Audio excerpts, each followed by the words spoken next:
لا سيما على سيد الرسل وخاتم الأنبياء. سبحانك لا علم لنا إلا ما علمتنا إنك أنت العليم الحكيم.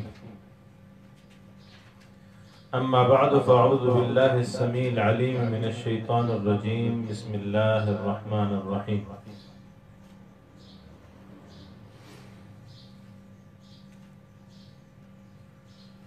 كيف تكفرون بالله وكنتم أمواتا فأحياكم ثم يميتكم ثم يحييكم ثم إليه ترجعون. هو الذي خلق لكم ما في الأرض جميعا ثم استوى إلى السماء فسواهن 7 سماوات وهو بكل شيء عليم.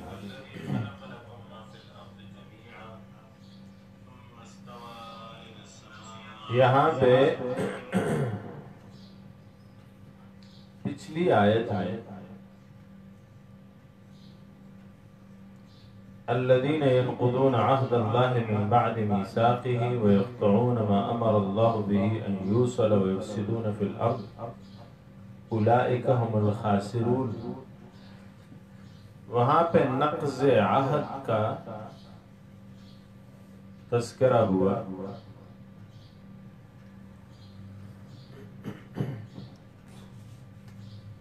تفسیر عثمانی میں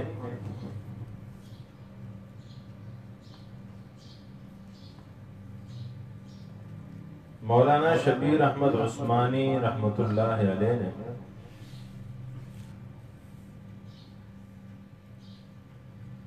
اس کی ایک توجیہ فرمائی ہے.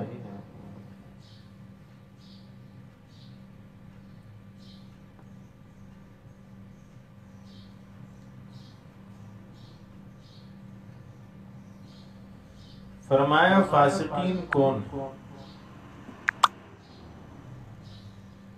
الذین ينقضون عہد اللہ من بعد میثاقہ، جو توڑتے ہیں خدا کے معاہدے کو مضبوط کرنے کے بعد.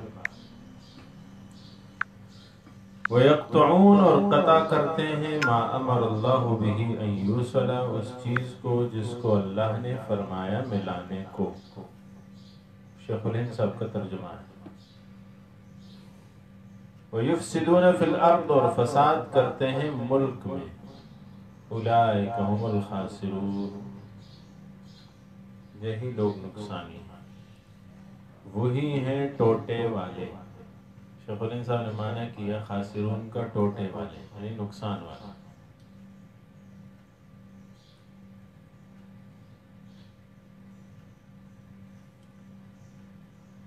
مولانا شبیر احمد عثمانی فرماتے ہیں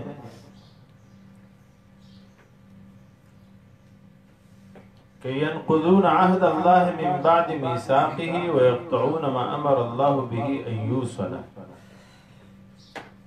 جیسے قطع رحم کرنا انبیاء اور علماء اور واعظین اور مؤمنین اور نماز اور دیگر جملہ امور خیر سے اعراض کرنا، منہ پھیر، یہ مراد ہے. اور فرماتے ہیں وَيُفْسِدُونَ فِي الْأَرْضِ، فساد سے مراد یہ ہے کہ لوگوں کو ایمان سے نفرت دلاتے تھے اور مخالفان اسلام کو ورغلا کر مسلمانوں سے مقاتلہ کراتے تھے، اور حضرات صحابہ اور صلحاء امت کے عیوب نکال کر تشہیر کرتے تھے تاکہ آپ کی اور دین اسلام کی بے وقعتی لوگوں کے ذہن میں لائیں، اور مسلمانوں کا راز مخالفوں تک پہنچاتے تھے اور طرح طرح کی رسوم و بدعات اسلامی طریقہ سے خلاف پھیلانے میں سعی کرتے تھے. اولئک هم الخاسرون. فرماتے ہیں اس کا مطلب یہ ہے کہ ناشائستہ حرکات سے اپنا ہی کچھ کھوتے ہیں، توہین اسلام اور تحقیر صلحاء امت کر کے صلحاء امت کا کچھ نقصان نہیں کرتے.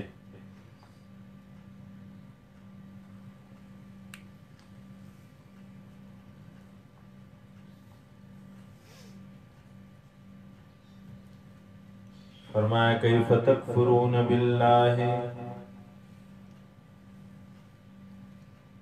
کس طرح کافر ہوتے ہو باللہ خدا تعالی کے ساتھ، شکل سے معنی کرنا، وَكُنْتُمْ أَمْوَاتًا فَأَحْيَاكُمْ، تم تھے بے جان پھر جلایا تم کو، جلایا یعنی زندگی دی، ثُمَّ يُمِيتُكُمْ، پھر مارے گا تم کو، ثُمَّ يُحْيِيكُمْ، پھر جلائے گا تم کو، ثُمَّ إِلَيْهِ تُرْجَعُونَ، پھر اس کی طرف لوٹائے جاؤ گے۔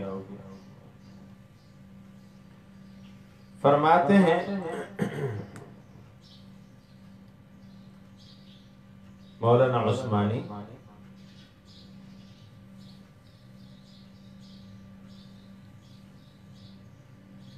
تم تھے بے جان اجسام کی کوئی حس و حرکت نہ تھی، اول عناصر تھے، اس کے بعد والدین کی غذا بنے، پھر نطفہ بنے، پھر خون بستہ، پھر گوشت، یعنی حالات سابقہ کے بعد پھر نفخ روح کیا گیا، جس سے رحم مادر اور اس کے بعد پھر دنیا میں زندہ رہے۔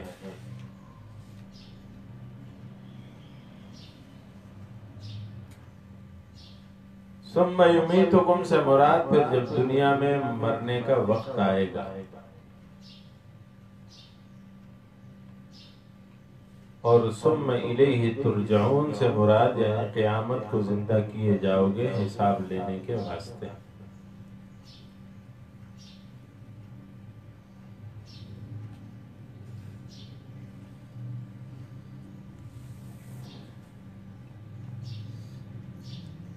ہم نے پڑھا کہ احسانات کا ذکر ہو رہا ہے، اللہ جل شانہ ہے کہ ایک احسان کو ذکر کر رہے ہیں۔ سب سے پہلا احسان کیا ہے؟ یہ چھٹا امر ہے یہاں پہ تذکیر انعام اربعہ،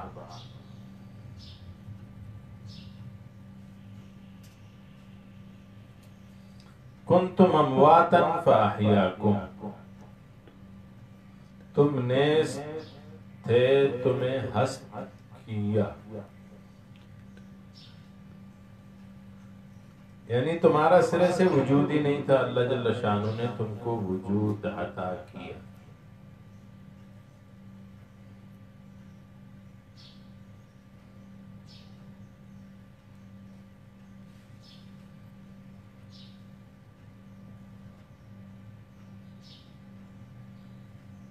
تفاسیر نے یوں لکھا، کنتم امواتا کنتم نطفتا فی اصلاب آبائکم، تم نطفہ کی شکل میں تھے اپنے والدین کی پیٹھوں میں، فاحیاکم فی بطون امہاتکم، پھر اللہ نے تم کو زندہ کیا تمہارے ماؤں کے پیٹوں میں، ثم یمیتکم عند انقضاء آجالکم، پھر اللہ جل شانہ تمہیں مارے گا جب تمہاری مدت پوری ہو جائے گی، مرنے کا ٹائم آئے گا تو اللہ تمہیں مار دے گا۔ ثم یحییکم، پھر اللہ تمہیں اٹھائے گا عند نفخ الصور الثانی، جب دوبارہ سور پھونکا جائے گا، ایک دفعہ سور پھونکا جائے گا اور ساری کائنات مر جائے گی، دوسری دفعہ جب سور پھونکا جائے گا تو ساری کائنات اٹھائی جائے گی، تو تم کو بھی دوبارہ اٹھایا جائے گا۔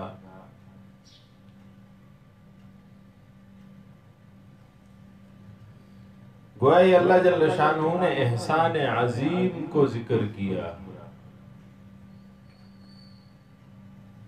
کہ وجود ملا ہے انسان کو۔ اب دوسرا احسان، والذی خلق لکم ما فی الارض جمیعا،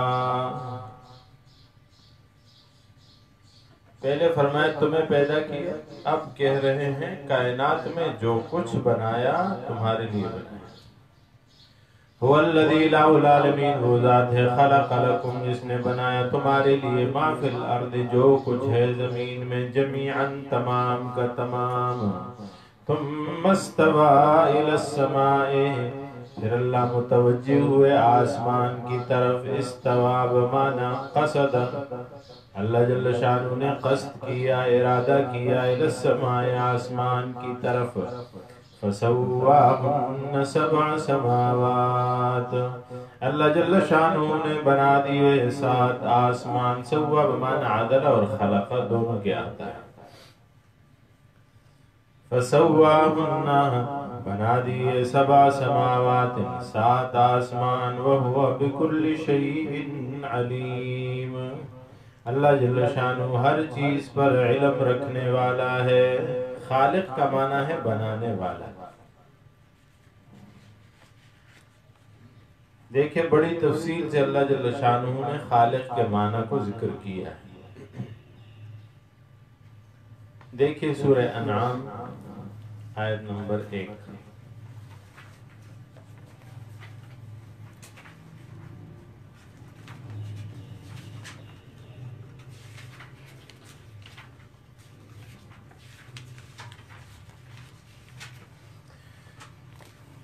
فرمایا الحمدللہ الذی خلق السماوات والارض وجعل الظلمات والنور، اللہ جل شانہ نے پیدا کیا آسمان کو، آسمانوں کو، والارض اور زمین کو پیدا کیا، وجعل الظلمات والنور، اندھیرے اور روشنیاں بنائی،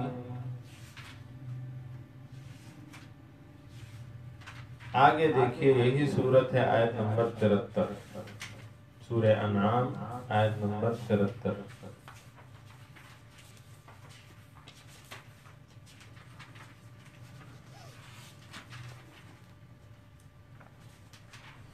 فرمایا وَهُوَ الَّذِي خَلَقَ السَّمَاوَاتِ وَالْأَرْضَ بِالْحَقِّ، الہ العالمین وہ ذات ہے جس نے آسمان و زمین کو حق کے ساتھ پیدا کیا،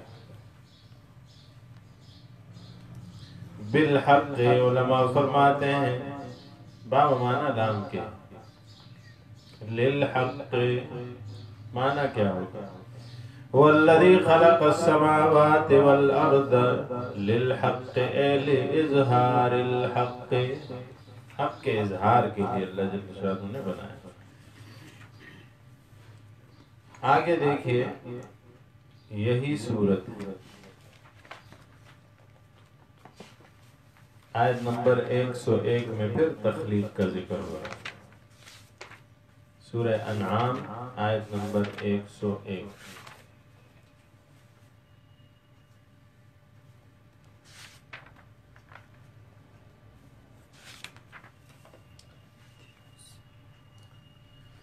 فرمایا بدیع السماوات والارض انا یکون له ولد ولم تکن له صاحبہ وخلق كل شيء وهو بكل شيء علیم، خلق كل شيء، اللہ نے ہر چیز بنائی، آسمان و زمین کو بھی نیا بنانے والا وہی ہے،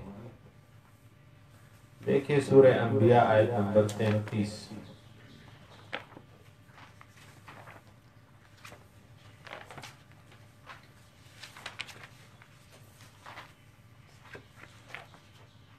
پارہ نمبر 17 ہے غالباً،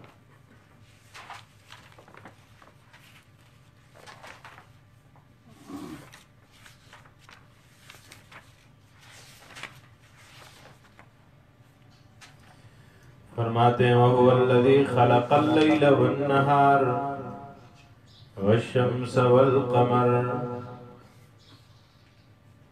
كُلٌّ فِي فَلَكٍ يَسْبَحُونَ، اس سے پہلے ذکر کیا وَجَعَلْنَا فِي الْأَرْضِ رَوَاسِيَ أَن تَمِيدَ بِهِمْ وَجَعَلْنَا فِيهَا فِجَاجًا سُبُلًا لَعَلَّهُمْ يَهْتَدُونَ وَجَعَلْنَا السَّمَاءَ سَقْفًا مَحْفُوظًا وَهُمْ عَنْ آيَاتِهَا مُعْرِضُونَ،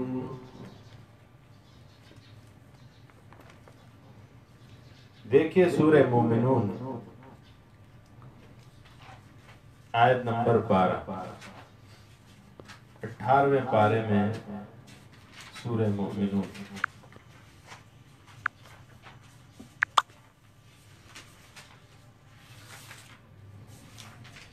اسی مضمون کو ذکر کرتے ہیں، لیکن تخلیق انسان کی بتائی جا رہی ہے۔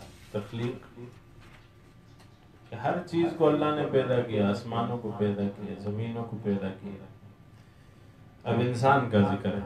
آیت نمبر 12 تا 14، وَلَقَدْ خَلَقْنَا الْإِنسَانَ مِنْ سُلَالَةٍ مِّن طِينٍ ثُمَّ جَعَلْنَاهُ نُطْفَةً فِي قَرَارٍ مَّكِينٍ ثم خلقنا النطفة علقة فخلقنا العلقة مضغة فخلقنا المضغة عظاما فكسونا العظام لحما ثم أنشأناه خلقا آخر فتبارك الله أحسن الخالقين۔ دیکھیے سورہ نور آیت نمبر 45، یہی پارہ ہے 18۔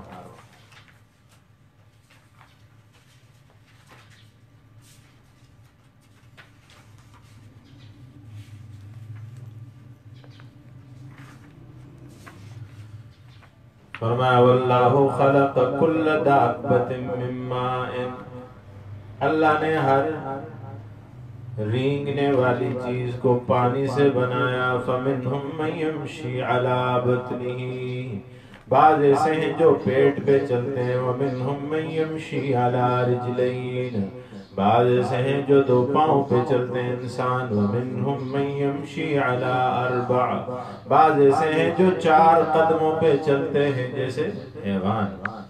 فرمایا يَخْلُقُ اللَّهُ مَا يَشَاءُ، اللہ جو چاہتا ہے بناتا ہے۔ إِنَّ اللَّهَ عَلَىٰ كُلِّ شَيْءٍ قَدِيرٌ، اللہ جل شانہ ہر چیز پر قادر ہے۔ سورہ فرقان دیکھیے آیت نمبر 2، یہی پارہ۔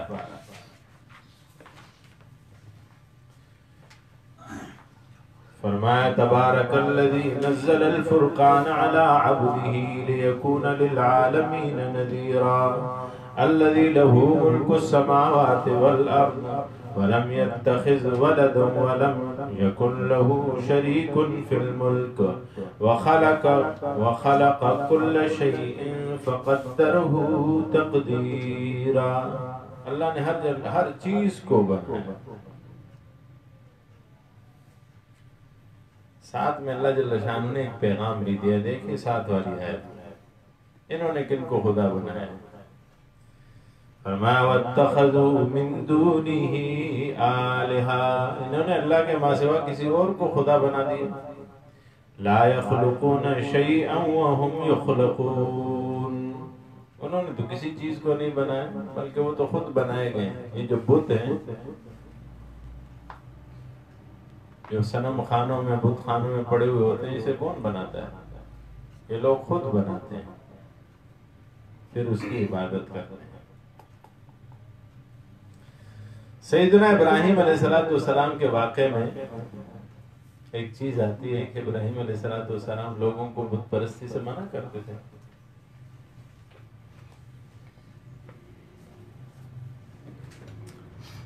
ایک دفعہ ایسا ہوا کہ ابراہیم علیہ السلام کسی کو سمجھانے چلے کہ اس کو سمجھاتے ہیں کہ یہ جو بت ہے نا، یہ کچھ نہیں کر سکتا، یہ تو بیچارہ خود اپنے آپ کو نہیں سنبھال سکتا، تمہیں کیا سنبھالے گا؟ بڑے بڑے واقعات ہیں، بتوں کو کاٹا۔ ایک انفرادی محنت کی ایک جگہ ابراہیم علیہ السلام نے، میں وہ واقعہ نقل کرنا چاہتا ہوں۔ ایک آدمی تھا جو بت پرست تھا، اس نے گھر میں بت سجایا ہوا تھا پتھر کا بنا کے، اس کی عبادت کیا کرتا تھا۔ اس نے اس سے پہلے تو ویسے ہی بات کی لیکن وہ نہیں مانا۔ دوسرے دن جب وہ باہر گیا ہوا تھا کہیں، ابراہیم علیہ السلام اس کے گھر گیا اور اس بت کو نکال کے باہر گلی میں پھینک دیا، چلا گیا۔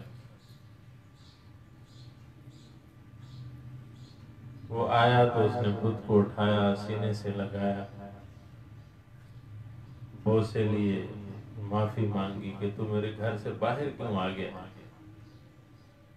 مجھ سے کیا ناراضگی ہے؟ پھر سنبھال کے رکھا، عبادت شروع کی۔ ابراہیم علیہ السلام سمجھے کہ یہ تو سمجھا نہیں۔ اگلے دن آئے، بت کو اٹھایا، گھر سے باہر لے کے نالی میں پھینک دیا۔ اگلے دن وہ پھر آیا، گھر گیا تو دیکھتا ہے بت نہیں۔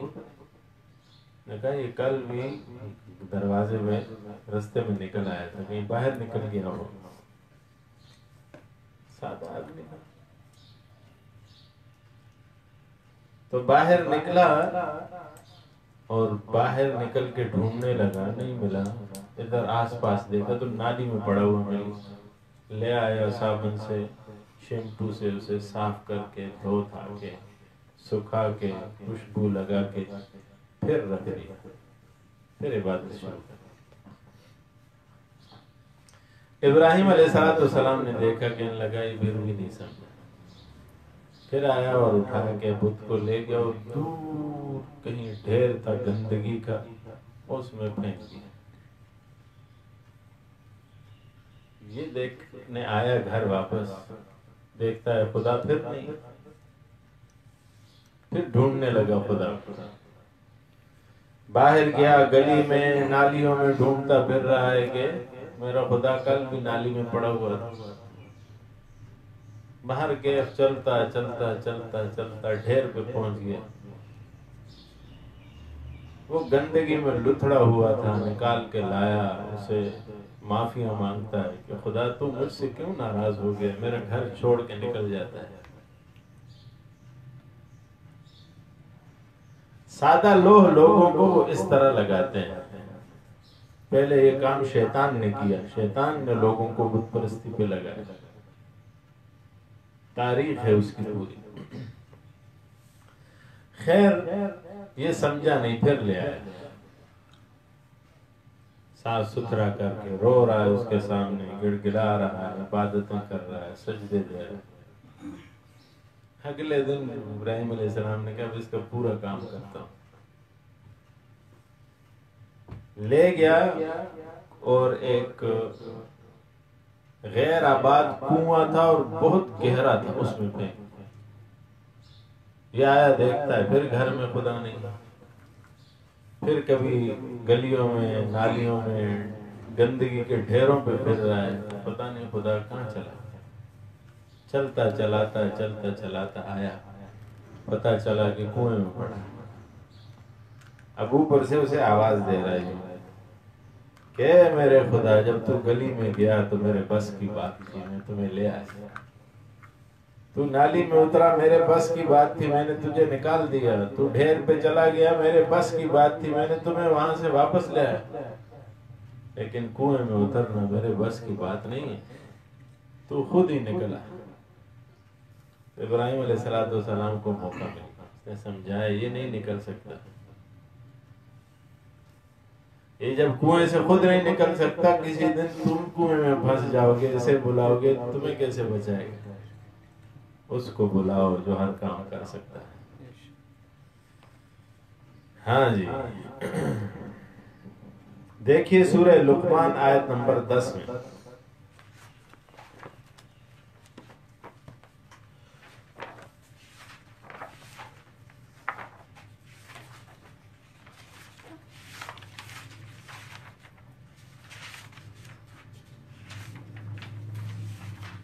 پیدا کرنے والا کون؟ فرمایا خلق السماوات بغیر عمد ترونها، اللہ نے آسمانوں کو پیدا کیا بغیر ستون کے، تم اسے دیکھتے ہو۔ ترونها بغیر عمد او بغیر عمد ترونها، دو طرح ذکر کیا۔ وَأَلْقَى فِي الْأَرْضِ رَوَاسِيَ أَن تَمِيدَ بِكُمْ وَبَثَّ فِيهَا مِن كُلِّ دَابَّةٍ وَأَنزَلْنَا مِنَ السَّمَاءِ مَاءً، آسمان سے پانی برسایا، فَأَنبَتْنَا فِيهَا مِن كُلِّ زَوْجٍ كَرِيمٍ۔ دیکھیے سورہ رحمان،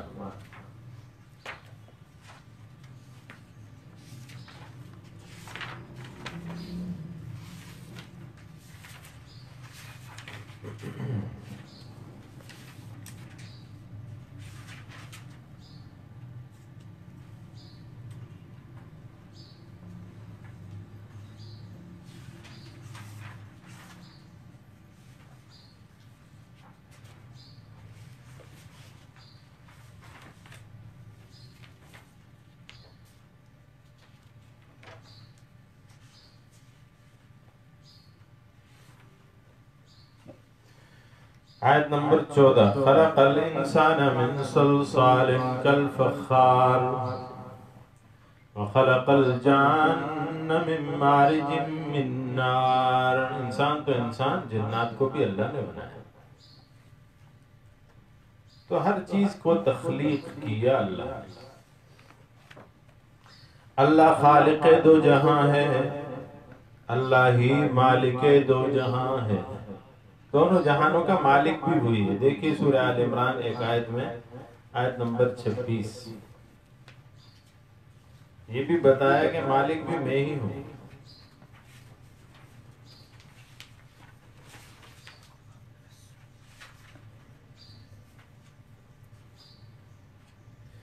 قل اللہم مالک الملک تؤتی الملک من تشاء وتنزع الملك ممن تشاء وتعز من تشاء وتذل من تشاء بيدك الخير إنك على كل شيء قدير. بتا رہے ہیں کہ اللہ مالک ہے، خالق بھی اللہ، مالک بھی اللہ.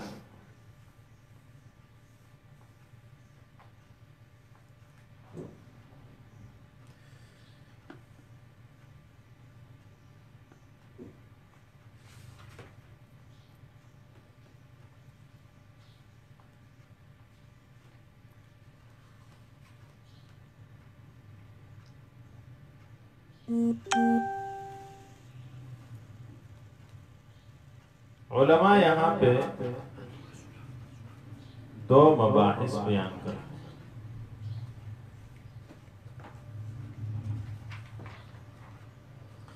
ایک تخلیق کائنات، کائنات کو بنانا.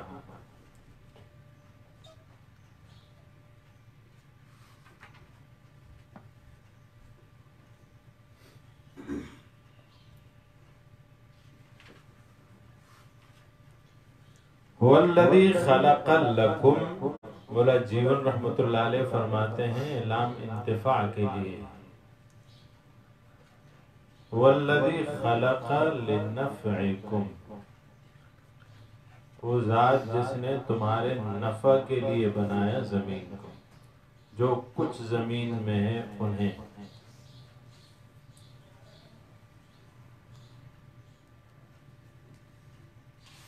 پہلی زمین کی تخلیق کا ذکر ہے، اور پھر آسمان کے مستوی کی طرف مستوی ہونے کا فسواہن، اور اس کے بنانے کا ذکر ہے. اس سے ظاہر ہوتا ہے کہ زمین پہلے بنی، آسمان بعد میں بنا. دوسری جگہ بھی ذکر کیا خلق الارض والسماوات العلی، پہلے زمین بنائی پھر آسمان بنا. لیکن ابھی ہم تخلیق میں پڑھ رہے تھے، ہم نے کتنی آیات پڑھی. ایک جگہ فرمایا خلق السماوات والارض، آسمان کو بنایا پھر زمین کو بنایا. یعنی وہاں تخلیق سما کا تذکرہ مقدم. ایک جگہ ہے والارض بعد ذلك دحاها، اللہ نے زمین کو اس کے بعد پھیلایا.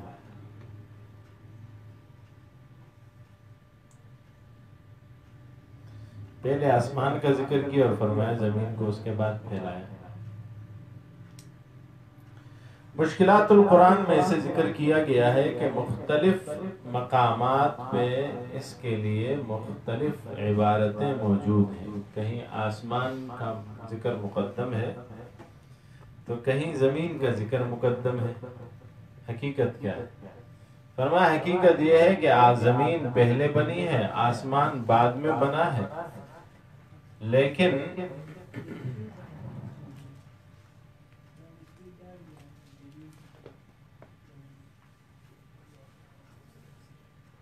آسمان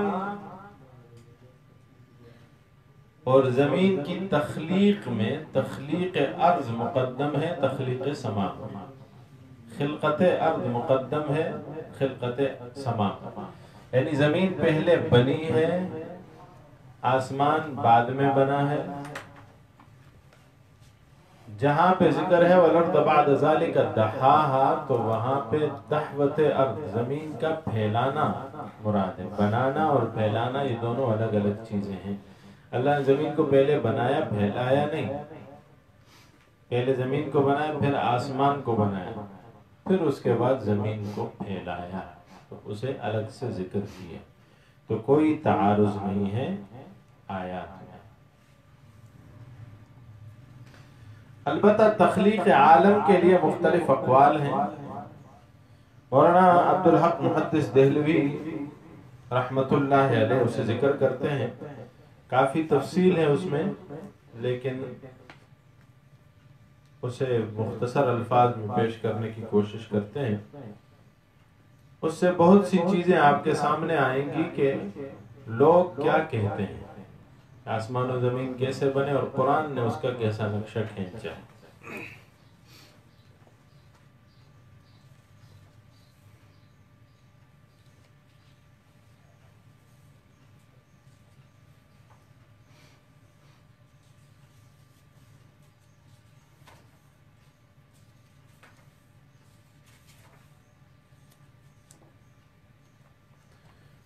وَالَّذِي خَلَقَ لَكُم مَّا فِي الْأَرْضِ جَمِيعًا کے ضمن میں ذکر کرتے ہیں۔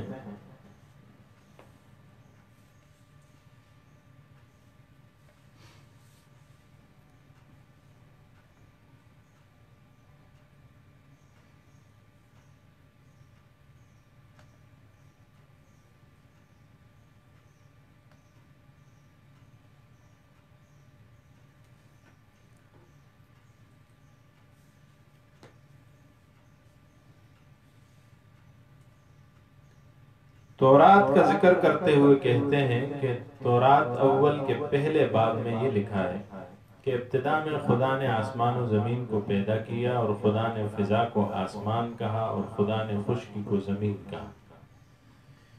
پھر اسی کتاب کے باب میں طوفان نوح کے بیان میں یہ جملہ بھی ہے کہ جب نوح کی عمر 600 برس کی ہوئی، دوسرے مہینے کے 70ویں تاریخ کو اسی دن بڑے سمندر کی سب صورتیں پھوٹ کر نکلی اور آسمان کی کھڑکیاں کھل گئیں، اور باب 8 میں یہ جملہ ہے کہ آسمان کی کھڑکیاں بند ہو گئیں اور آسمان سے مینا تھم گیا، بارش ختم ہو گئی۔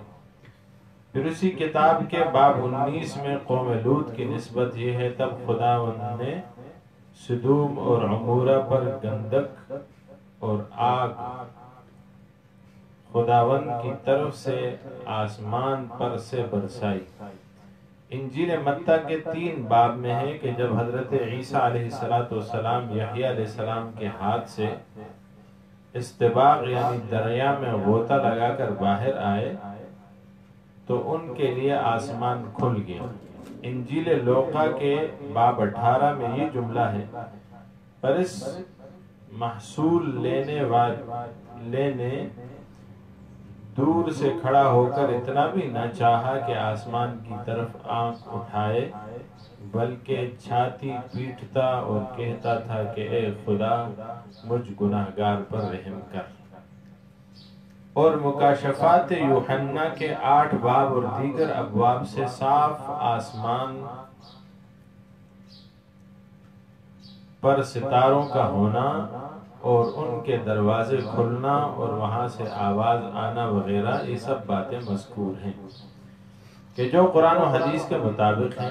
اسی طرح ہنود کے وید اور پارسیوں کے دساتیر سے بھی آسمانوں کے بابت اس طرح کے مضامین مفہوم ہوتے ہیں۔ الغرض ہزارہا برس سے الہامی اور غیر الہامی کتابوں اور انبیاء علیہ السلام اور دیگر لوگوں کا اس امر میں اتفاق ہے، لیکن گریک یعنی یونان کے فلاسفہ نے جس طرح اور چیزوں کی حقیقت و ماہیت دریافت کرنے میں عقل کے گھوڑے دوڑائے اور جو باتیں ان کو اپنے قیاس اور تخمین یا تجربہ اور آلات رصد وغیرہ سے دریافت ہوئی، ان کو قلم بند کیا اور ان کو حکمت کا نام دیا۔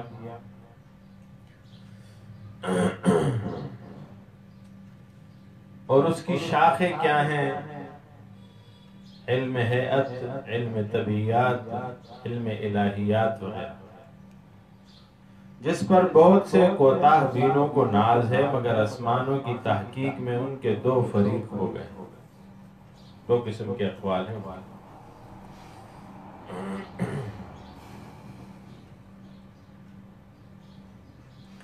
ایک گروہ کا پیشوا ہے فیثاغورس،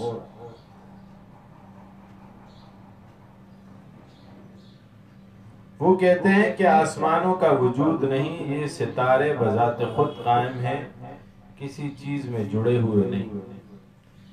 پھر خود اس فریق کے بھی دو قول، ان میں بعض کہتے ہیں ستارے اور ثوابت متحرک نہیں، ثوابت وہ ستارے ہیں جو حرکت نہیں کرتے، آگے ان کا ذکر آئے گا۔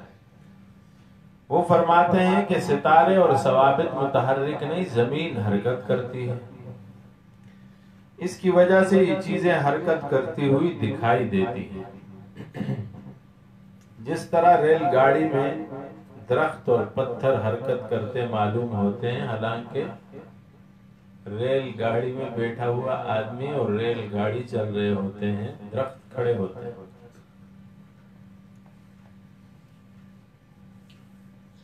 دوسرا گروہ کہتا ہے کہ زمین بھی متحرک ہے اور ستارے بھی۔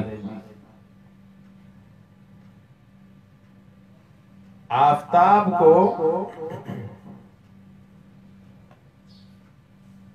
مدار ٹھہرا کر اس کے گرد حرکت کرتے ہیں، وہاں چھوٹے چھوٹے ستاروں کو جن کو ثوابت کہتے ہیں وہ حرکت نہیں کرتے، ان کی حرکت زمین کی حرکت سے محسوس ہوتی ہے۔ اور جس طرح ستارے آفتاب کے ایک فاصلے معین پر حرکت دوری کرتے ہیں، یعنی گول چکر کاٹتے ہیں، اسی طرح زمین بھی اپنے بعد معین پر اس کے ارد گرد پھرتی ہے۔ اور ستارے صرف یہ زحل، مشتری، مریخ، عطارد، زہرہ، شمس اور قمر ہی نہیں، اس کے سوا اور بھی رصد سے ثابت ہوئے ہیں۔ یہ مذہب فیثاغورس مدت تک تو حکماء کے نزدیک ان کے دیگر اقوال کی طرح مردود اور بے قدرہ رہا، مگر اب چند عرصہ پہلے اس نے یورپ میں بڑا عروج پایا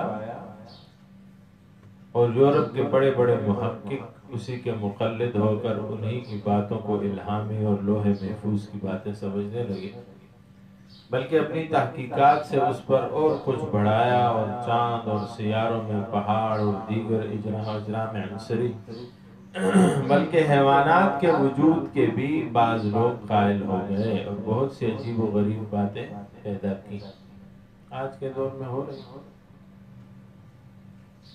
یہ فیثاغورس کی سوچ۔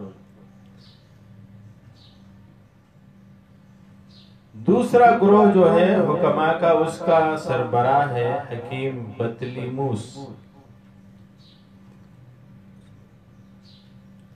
وہ کہتے ہیں کہ زمین گول ہے، کروی، بال گیند کی طرح، کسی قدر یعنی تخمیناً چوتھائی حصہ اس کا ناہمواری کی وجہ سے اونچا اٹھا ہوا ہے،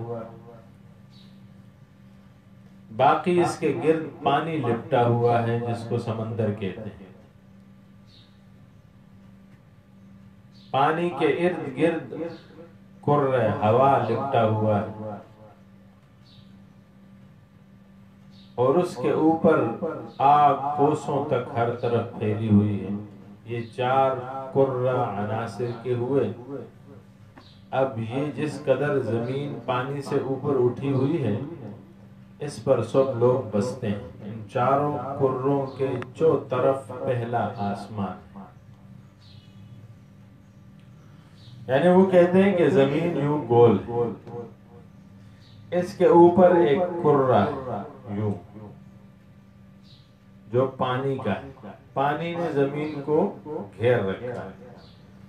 پھر اس پانی کے اوپر دوسرا قرہ ہے، گول دائرہ ہے، جسے قرہ ہوا کہتے ہیں۔ پھر اس کے اوپر ایک اور قرہ ہے، گول دائرہ ہے، جسے قرہ آتش کہتے ہیں۔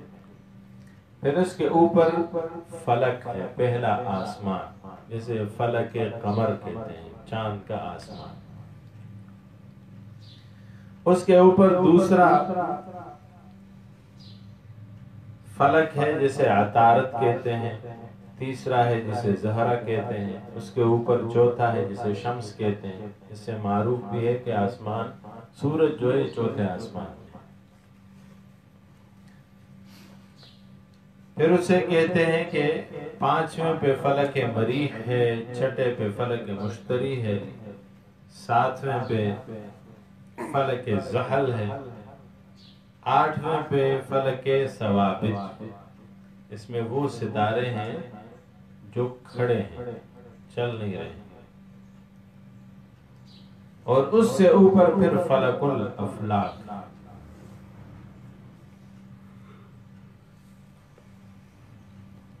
اگر آپ انہیں غور سے دیکھیں تو یہ کل 13 قرے ہوئے، 13 گول دائرے ہوئے، جن میں 9 آسمان ہیں، 7 تو وہ ہیں جن کو قرآن نے ذکر کیا، اور 2 ان کے علاوہ جن کو عرش اور کرسی کہا جاتا ہے۔ یعنی یہ فلک الثوابت کرسی کو کہتے ہیں، اور فلک الافلاک عرش کو کہتے ہیں۔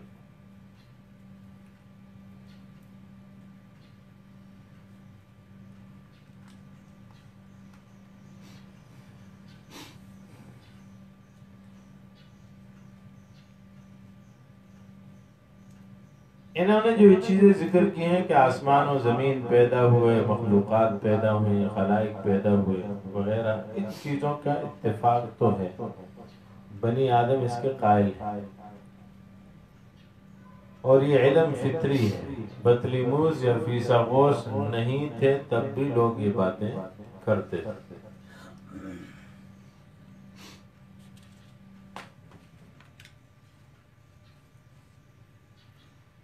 اس حوالے سے مختلف اقوال مشہور ہیں، میں مختصراً وہ اقوال آپ کے سامنے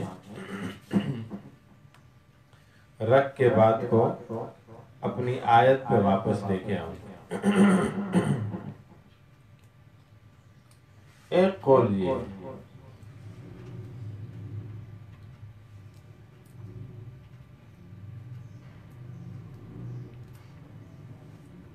رگ وید ایک کتاب ہے ہندو، رگ وید اور یجر وید اور وغیرہ،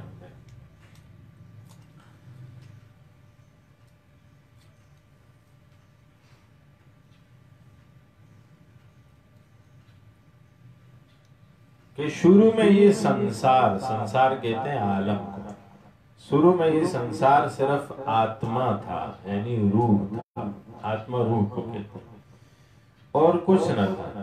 پھر اس نے چاہا کہ میں جگت کو پیدا کروں، بس اس نے پانی، روشنی، جاندار وغیرہ طرح طرح کے عالم پیدا کیے۔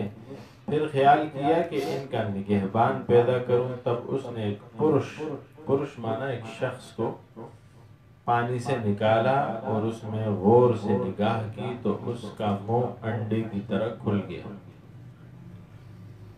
اور اس میں سے ایک شبد یعنی آواز نکلی اور اس آواز سے آگ پیدا ہوئی، پھر اس کے نتھنے کھل گئے اور سانس آنے لگی، اس سانس سے آکاش مانی آسمان پیدا ہوئے، پھر آنکھ کھل گئی، اس سے جوت مانی روشنی، اور اس سے سورج پیدا ہوا، اور کان کھل گئے، اس سے چاروں کونوں کا پھیلاؤ ہوا اطراف میں، پھر اس کے چمڑے سے بال نمودار ہوئے، ان سے نباتات پیدا ہوئے، اور اس کی چھاتی کھل گئی، اس سے بدھ، اور بدھ سے چاند پیدا ہوا، پھر ناف کھل گئی، اس سے رپان، مور جس سے موت پیدا ہوئی، اس کے بعد لنگ یعنی آلہ تناسل کھل گیا، اس سے منی نکلی، اور اس منی سے پانی پیدا ہوا، پھر وہ برہما یہ سوچا خدا کہ یہ پرش مجھ بغیر کس طرح رہ سکے گا، اس لیے وہ اس کے سر پر سہا گیا۔ یہ تو ایک بیان ہے، اس بیان میں بہت سی خرابیاں ہیں، لیکن چند خرابیاں دیکھیں۔ یہ کہ جب وہ خود لکھتا ہے کہ اس نے تمام عالم، پانی، روشنی، سب کچھ پیدا کر لیا، تو اس کی محافظت کے لیے اس پرش کو پیدا کیا، پھر یہ کہنا کہ اس پرش کے منہ سے آگ اور اعلیٰ تناسل سے پانی اور سانس سے آکاش اور آسمان سے آفتاب پیدا ہوا، صریح غلط۔ ایک طرف کہتا ہے عالم بنایا، عالم کی حفاظت کے لیے پرش بنایا، دوسری طرف کہتے ہیں کہ پرش ہی سے سارا عالم بنایا، تو الٹا ہو گیا سارا۔ آگے بڑھتے ہیں، اس میں تفصیل بہت ہے لیکن اسے نہیں پڑھتے۔ دوسرا قول،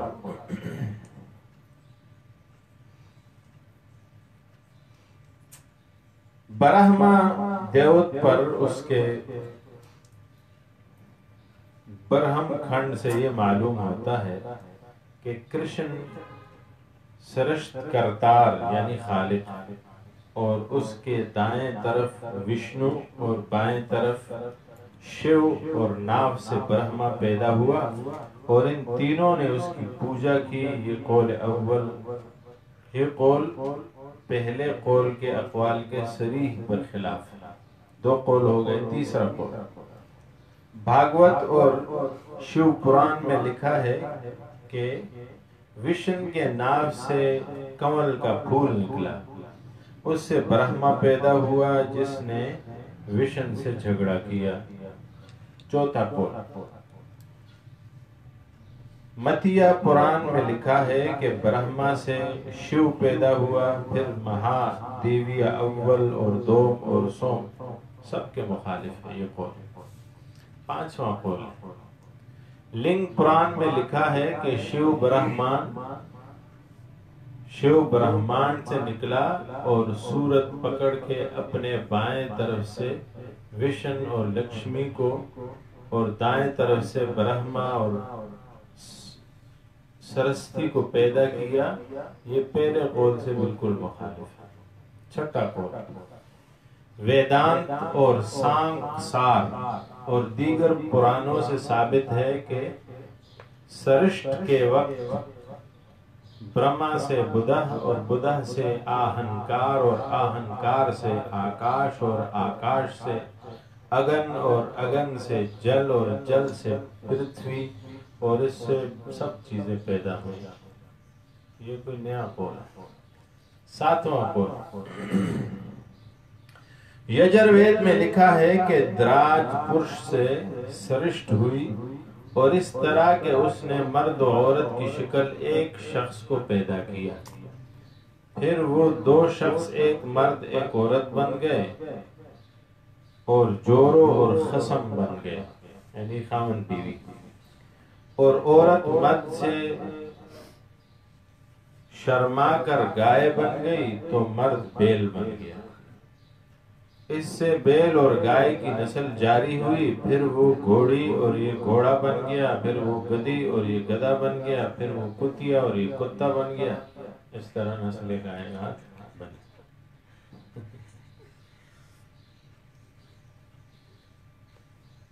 الغرض جس قدر کائنات عالم ہے اس کی صورت میں وہ مرد اور عورت آتے گئے اور وہ چیزیں بنتی گئی اس قول کے مطابق. 10واں قول 8واں قول دیکھیں. منو کے شاستر میں کہ جس کو دھرم شاستر بھی کہتے ہیں یہ لکھا ہے کہ پہلے ایسا اندھیرا تھا کہ جس کا بیان نہیں ہو سکتا.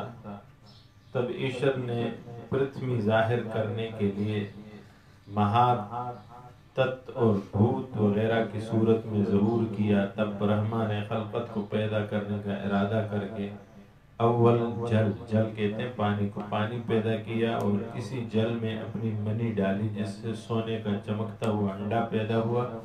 اس انڈے میں سب کا باپ آپ برہما ہو کے پیدا ہوا.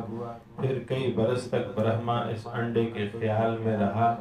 اس کے بعد اس کو توڑ کے 2 ٹکڑے کر دیا اور ان سے آسمان و زمین بنا لیا. یعنی وہ انڈا 2 ٹوٹے ہوا تو ایک آسمان بن گیا ایک زمین بن گیا.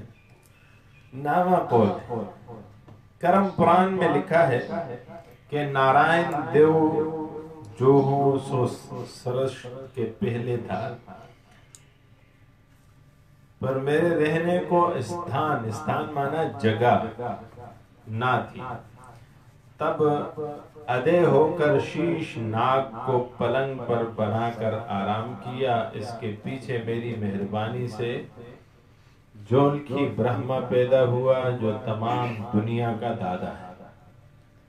پھر برہما نے اپنے مانند 5 شخص بنائے سنک سناتن سنندن رورو اور سنت کمار. تب مہامنی وشنو نے اپنے پتر یعنی پسر بیٹا برہما کو تسلی دی جس سے وہ عبادت کرنے لگا. لیکن جب اس کا کچھ پھل نہ ملا تو غصے میں آ کر رونے لگا اور ان آنسوں سے مہادیو پیدا ہوا. پھر اس نے اور خلقت کو پیدا کیا. ان سب کے علاوہ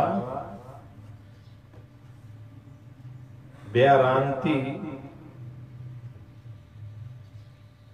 لوگ کچھ اور ہی کہتے ہیں.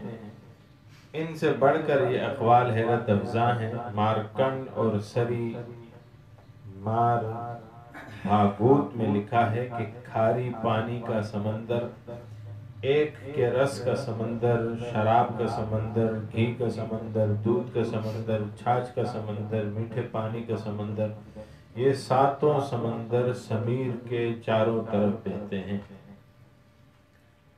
مگر نہ اس سمیر کا پتہ ہے اور نہ ان سمندروں کا کہیں کوئی نام و نشان ہے کہ وہ سمیر کہاں ہے اور وہ دودھ کے سمندر کہاں ہے، شہد کے سمندر کہاں ہے. دیکھیے متقدمین حکماء جو ہیں اور بعد کے حکماء ان میں بہت بڑا فرق ہے. متقدمین حکماء ان کے 2 گروہ ہیں. ایک گروہ متقدمین کا حکماء کے 2 گروہ ہیں. متقدمین کا ہے افلاطون سے پہلے اور خود افلاطون بھی ان میں شامل ہے. یہ متقدمین. اس کے بعد متاخرین ہیں اور متاخرین شروع ہوتے ہیں ارسطاطالیس سے.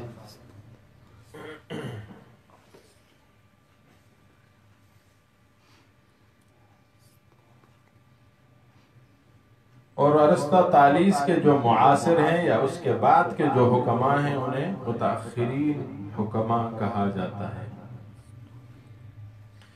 علماء کے مختلف اقوال ہیں. چنانچہ سالیس ملیطی یہ کہتا ہے کہ ضرور کوئی نہ کوئی عالم کا مبدع ہے، پیدا کر شروع کرنے والا، اور وہ پانی ہے، کیونکہ یہ ہر قسم کی صورت قبول کر سکتا ہے اور اسی سے آسمان و زمین، عناصر مرکبات، ہر چیز بنی ہے. بس جو پانی کا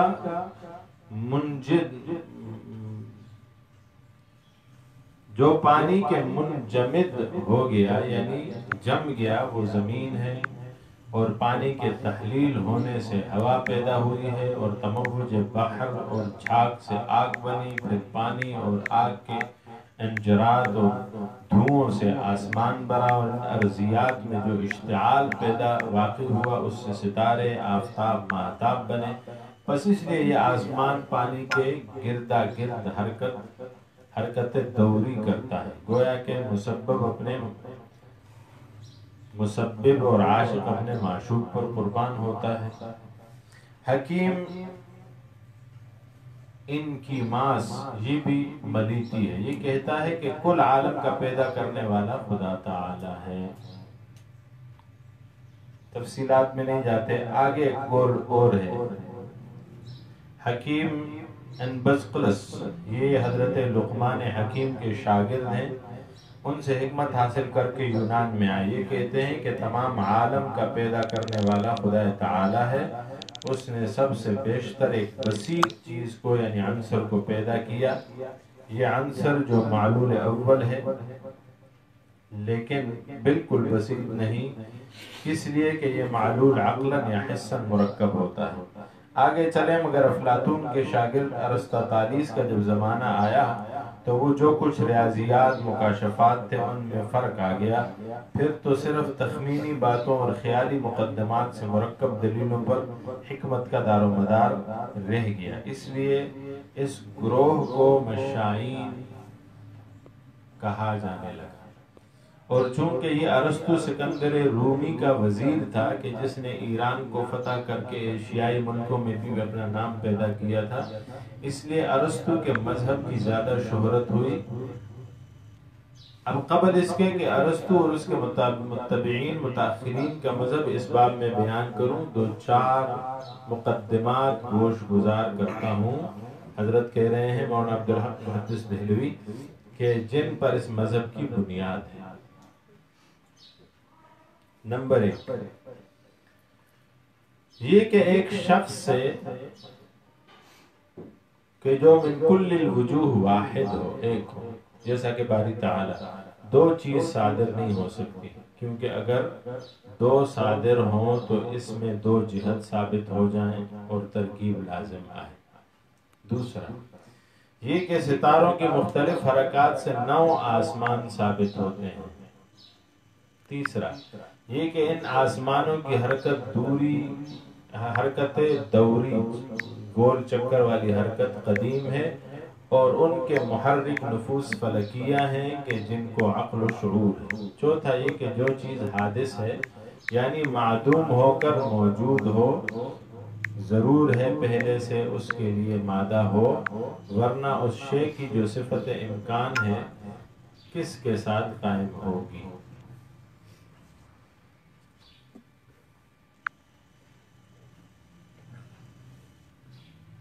جب یہ مقدمات اپنے خیال میں ان لوگوں نے مضبوط کر لیا تو کہنے لگے عالم قدیم ہے, یعنی ان آسمان و زمین اور کل بسائط سب ہمیشہ سے ہیں. یہاں یہ مرکبات حادث ہیں, جیسا کہ حیوانات, نباتات, جمادات کہتے ہیں یہ حادث ہیں, یہ نئے بنے ہیں, اور یہی فانی بھی ہیں کہ یہ ترکیب منحل ہو جاتی ہے. اور ہر عنصر اپنے اپنے حیز اصلی میں آ ملتا ہے, اور کل عالم کا بانی خدا تعالی ہے. جب سے وہ ہے تب ہی سے یہ عالم بھی ہے. عالم کو حادث ذاتی کہہ سکتے ہیں, اور اس کا صدور اس سے یوں ہوا کہ سب سے اول اس نے عقل اول کو پیدا کیا, کس لیے کہ وہ بسیط ہے. 2 یا کئی چیزیں پیدا نہیں کر سکتا عقل اول. اب عقل اول میں 3 اعتبار ہیں. ایک وجوہ فی نفسہ, وجودہ فی نفسہ, دوسرا وجوبہ بالغیر, اور تیسرا امکانہ لذاتہ. پھر اس نے پہلے اعتبار سے جو کہ اشرف تھا عقل دوم کو پیدا کیا, یہ بھی اشرف ہے, اور دوسرے اعتبار یا لحاظ سے نفس کو, جس کو روح یا آتما کہتے ہیں, پیدا کیا. تیسرے اعتبار سے جسم یعنی فلک کے اول کو پیدا کیا.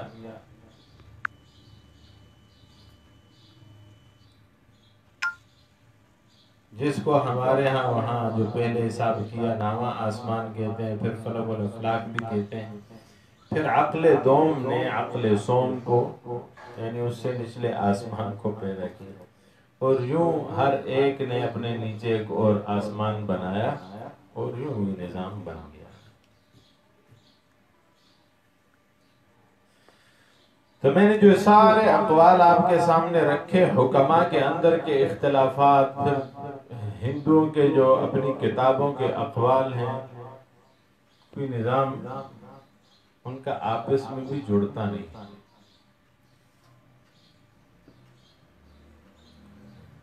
آسمانی کتابوں کی جو وحی ہے اس میں ذکر ملتا ہے کہیں کہیں، یہاں بھی کچھ حکیموں نے ذکر کیا کہ اللہ نے بنایا، لیکن اللہ جل شانہ نے بہت کلیئر کٹ اور واضح ہر ایک چیز بتائی۔ فرمایا قُلْ إِنَّكُمْ لَتَكْفُرُونَ بِالَّذِي خَلَقَ الْأَرْضَ فِي يَوْمَيْنِ وَتَجْعَلُونَ لَهُ أَنْدَادًا ذَلِكَ رَبُّ الْعَالَمِينَ۔ تم کہتے ہو یہ فلاں نے بنایا، وہ فلاں نے بنایا، وہ فلاں نے بنایا، فلاں نے بنایا۔ اللہ فرماتے ہیں اللہ کے لیے کوئی ند مقابل اور ہمسر نہیں ہے، سب اللہ نے بنایا۔ وَجَعَلَ فِيهَا رَوَاسِيَ مِن فَوْقِهَا وَبَارَكَ فِيهَا وَقَدَّرَ فِيهَا أَقْوَاتَهَا فِي أَرْبَعَةِ أَيَّامٍ، 4 دن، سَوَاءً لِلسَّائِلِينَ۔ ثُمَّ اسْتَوَىٰ إِلَى السَّمَاءِ وَهِيَ دُخَانٌ فَقَالَ لَهَا وَلِلْأَرْضِ ائْتِيَا طَوْعًا، آؤ خوشی سے آتے ہو او کرہے مجبوری سے آتے ہو، جیسا تمہاری مرضی۔ قالتا اتینا طائعین، دونوں نے کام تو خوشی سے آتے ہیں۔ فقضاہن 7 سماوات، اللہ نے پھر 7 آسمان بنائے۔ یہ تو مختلف اقوال تھے کائنات کے بنانے۔ سائنسدانوں کا دعویٰ ہے کہ زمین و آسمان آج سے 15 ارب سال پہلے بنے ہیں۔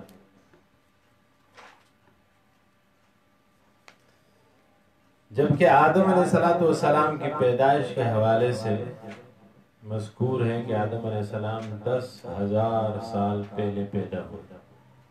اب اندازہ لگائیں 10,000 اور 15 ارب سال میں کتنا بڑا بون بعید، کتنا فاصلہ۔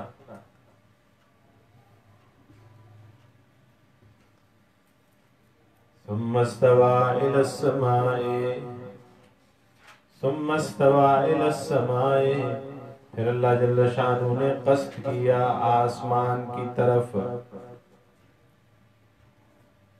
بعض نے اس کا معنی کیا پھر مستوی ہوا، اللہ جل شانہ جا بیٹھا آسمان میں۔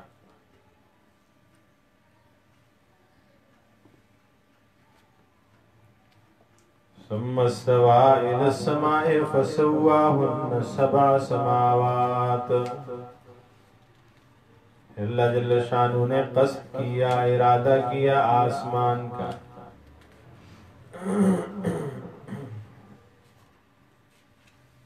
ثم استوى، پھر مستوی ہوئے آسمان کی طرف۔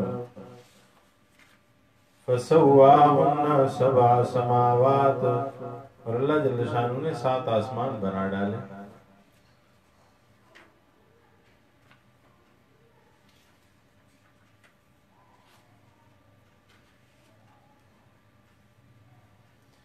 علماء فرماتے ہیں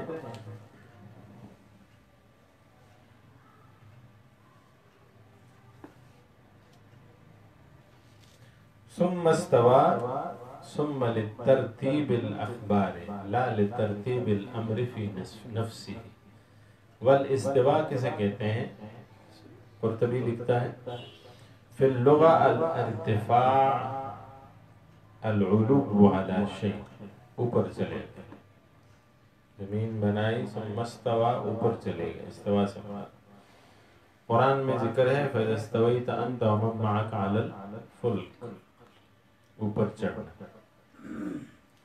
ارتفع وعلا، جس طرح لوگ کہتے ہیں مقولہ ہے استوت الشمس علی رأسی، سورج میرے سر کے اوپر آ گیا۔ ثم استوى إلى السماء قال الاستواء في كلام العرب على وجهين دو طرح سے استعمال احدهما ان يستوي الرجل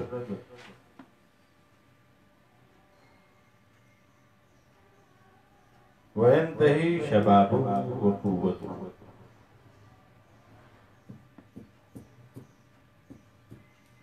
ہڈیوں کے حساب سے آدمی مضبوط توانا اور کھڑا ہو جائے سیدھا ہوا. ثم استوى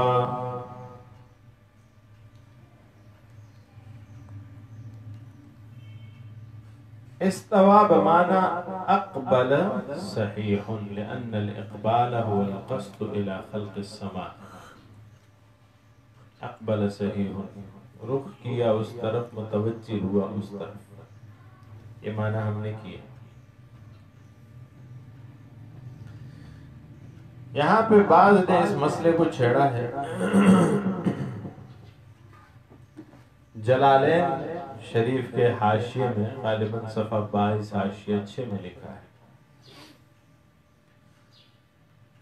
ثم استوى إلى السماء فسواهن 7 سماوات. بعض کہتے ہیں کہ اللہ جل شانہ نے جا کے آسمان میں اپنا ٹھکانہ کر لیا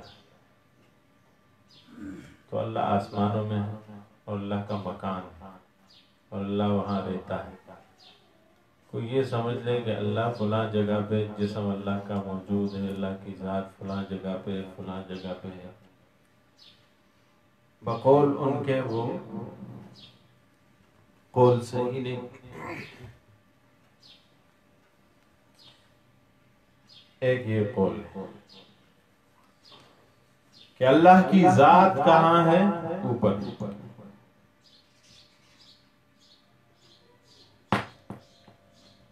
دوسرا قول یہ تھا عام کہ اللہ ہر جگہ موجود ہے یہاں بھی ہے وہاں بھی ہے وہاں بھی ہے وہاں بھی ہے.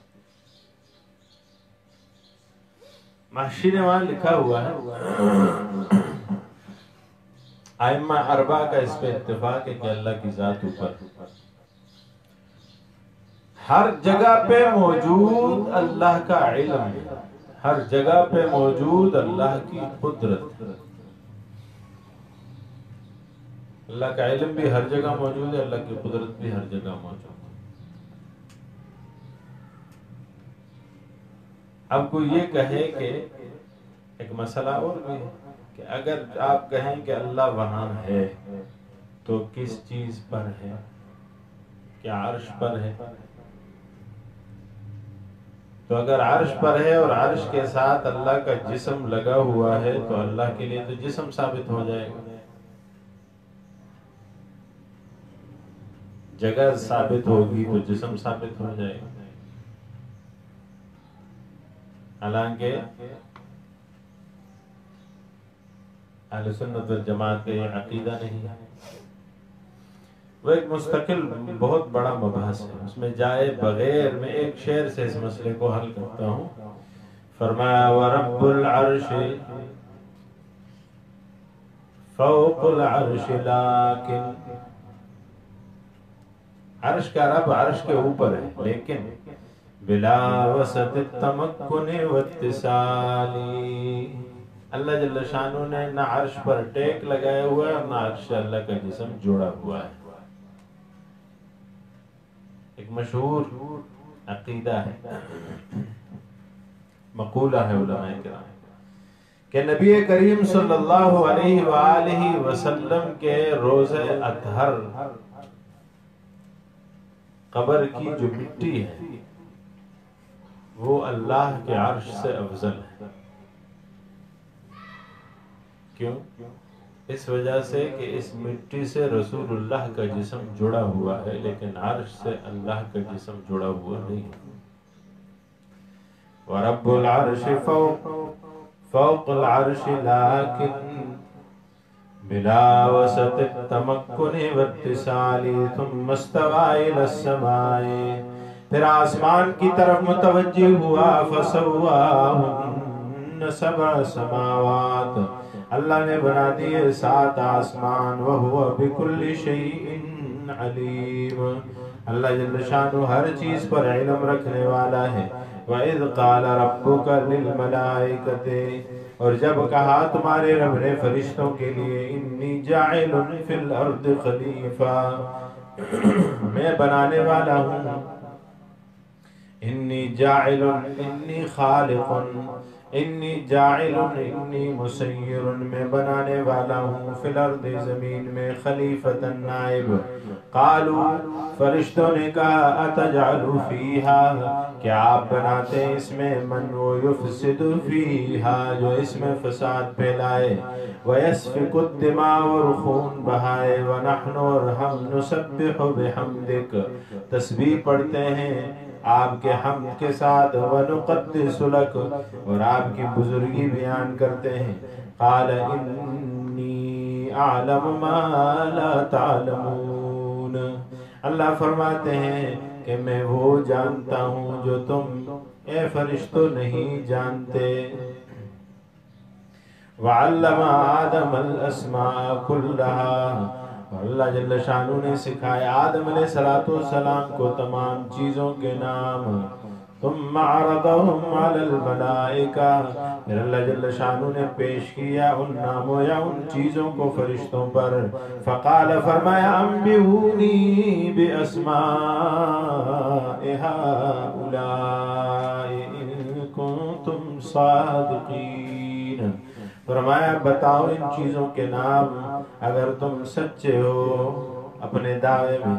قالوا، فرشتوں نے کہا، سبحانک، پاکی ہے آپ کے لیے اے ہمارے معبود، لا علم لنا، ہمارے لیے تو کوئی علم نہیں، الا ما علمتنا، مگر وہی علم ہے جو آپ نے عطا کیا، انک انت العلیم الحکیم، یقیناً آپ علم والے اور حکمت والے ہیں۔ قال، اللہ جل شانہ نے فرمایا، آدم، اے آدم، انبئہم، بتائیے انہیں، خبردار کیجئے انہیں فرشتوں کو، باسمائہم، ان چیزوں کے ناموں کے ساتھ۔ فلما انباہم باسمائہم، جب آدم علیہ السلام نے سنائے ان چیزوں کے نام، خبردار کیا ان کو ان ناموں کے ساتھ، قال، فرمایا، الم اقل لکم انی اعلم غیب السماوات والارض، اللہ نے فرمایا کیا میں نے نہیں کہا تھا تمہیں کہ میں جانتا ہوں آسمان و زمینوں کا غیب، وعالم ما تبدون وما کنتم تکتمون، اور میں جانتا ہوں جو تم ظاہر کرتے ہو اور جو تم چھپاتے ہو۔ ان آیات کا جن کا ترجمہ کیا، ان میں تفصیلات ہیں جو ایک دوسرے کے ساتھ جڑی ہوئی ہیں۔ یہاں پہ دو چیزوں کا ذکر ہے، ایک انسان کی پیدائش کا ذکر ہے جو پہلے گزرا، پھر آسمان و زمینوں کا ذکر تھا جو اس کے لیے بنائی گئی۔ اب دو چیزوں کا اور ذکر ہوا ہے، ایک کہ انسان کو اللہ نے زمین میں خلیفہ بنایا، دوسرا انسان کو علم عطا کیا۔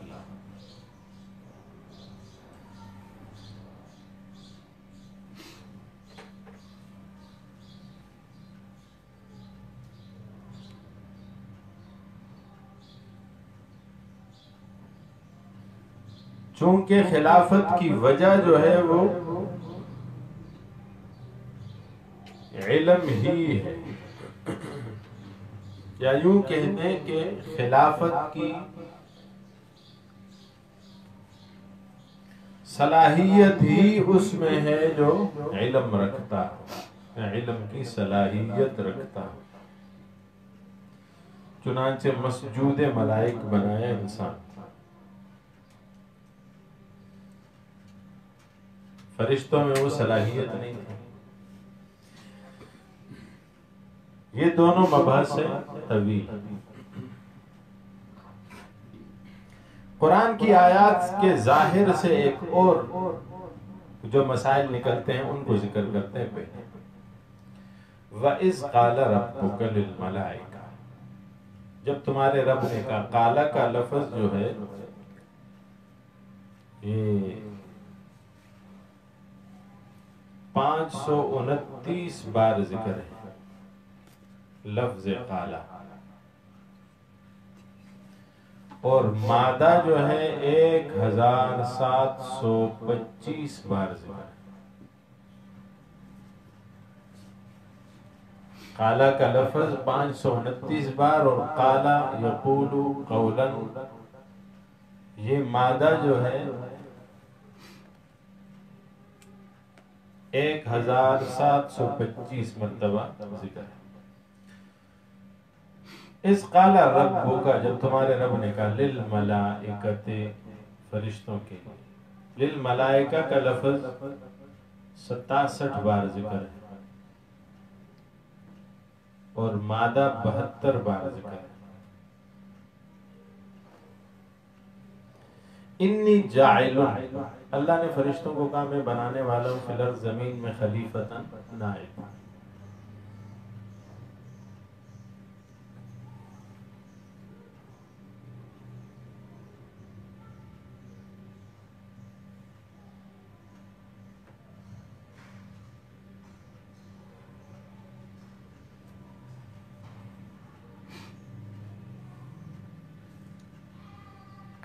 قالوا، انہوں نے کہا، اتجعل فیہا من یفسد فیہا، کیا تم اسے بناتے ہو جو زمین میں فساد پھیلائے، خون بہائے گا؟ ونحن نسبح بحمدک، ہم آپ کی تسبیح کرنے والے ہیں، ونقدس لک، آپ کی بزرگی بیان کرتے ہیں۔ قال انی اعلم ما لا تعلمون، اب سوال یہ اٹھتا ہے کہ ملائکہ نے اعتراض کیوں کیا انسان کی پیدائش میں؟ ایک قول ہے کہ ہم ملائکہ کا مستقل مبحث بھی پڑھیں گے یہاں پہ، کہ ملائکہ کون ہیں، کیسے ان کا وجود ہے، بڑے بڑے ملائکہ کیا ہیں، کون کون سے ہیں، ان کے کام کیا کیا ہیں، کہاں کہاں ہوتے ہیں ملائکہ، پڑھیں گے، وہ بھی ایک مبحث انہی آیات کے ضمن میں۔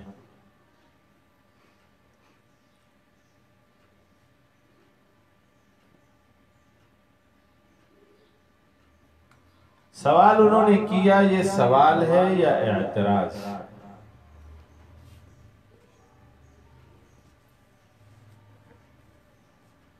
علماء فرماتے ہیں کہ یہ اعتراض نہیں ہے، سوال پوچھ رہے ہیں کہ اللہ تم انہیں کیوں بناتے ہو؟ الفاظ کے چناؤ میں جو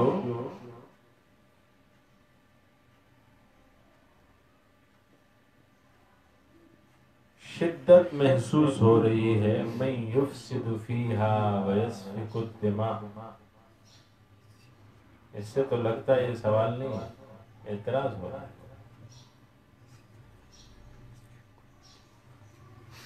بعض دفعہ آدمی سوال ہی ایسے کرتا ہے نا کہ اس سوال کے اندر اعتراض چھپا ہوا ہوتا ہے۔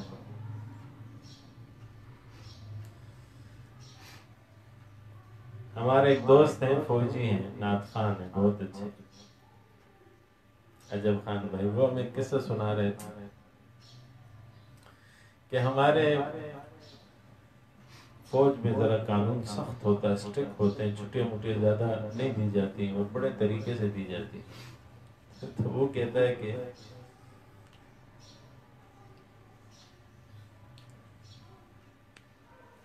ہر ایک افسر کے پاس جیسے چھٹی لی جاتی ہے،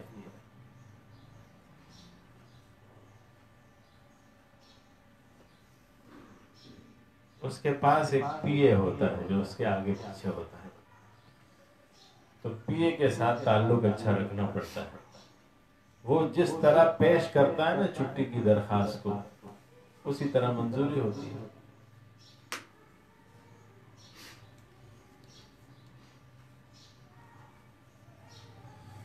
تو کہتا ہے کہ جب وہ اس کے ذہن میں ہو کہ چھٹی ہونی چاہیے، اس کے ساتھ تعلق اچھا ہو پی اے کے ساتھ، اور وہ چھٹی اس کے دل میں ہو کہ چھٹی ہو جانی چاہیے، اس کو چھٹی ملنی چاہیے، تو وہ جا کے سر کو کہتا ہے افسر کو کہ سر جی فلاں آیا ہوا ہے، اس کے گھر میں بہت بڑا مسئلہ ہے اور بڑا مجبور ہے بیچارہ، چھٹی مانگ رہا ہے۔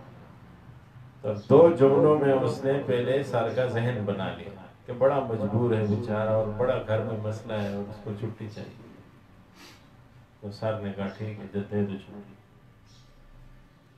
اور جس کو چھٹی نہیں دلوانی اس کے لیے کیا کہتا ہے کہ سر جی وہ فلاں پھر چھٹی مانگ رہا ہے،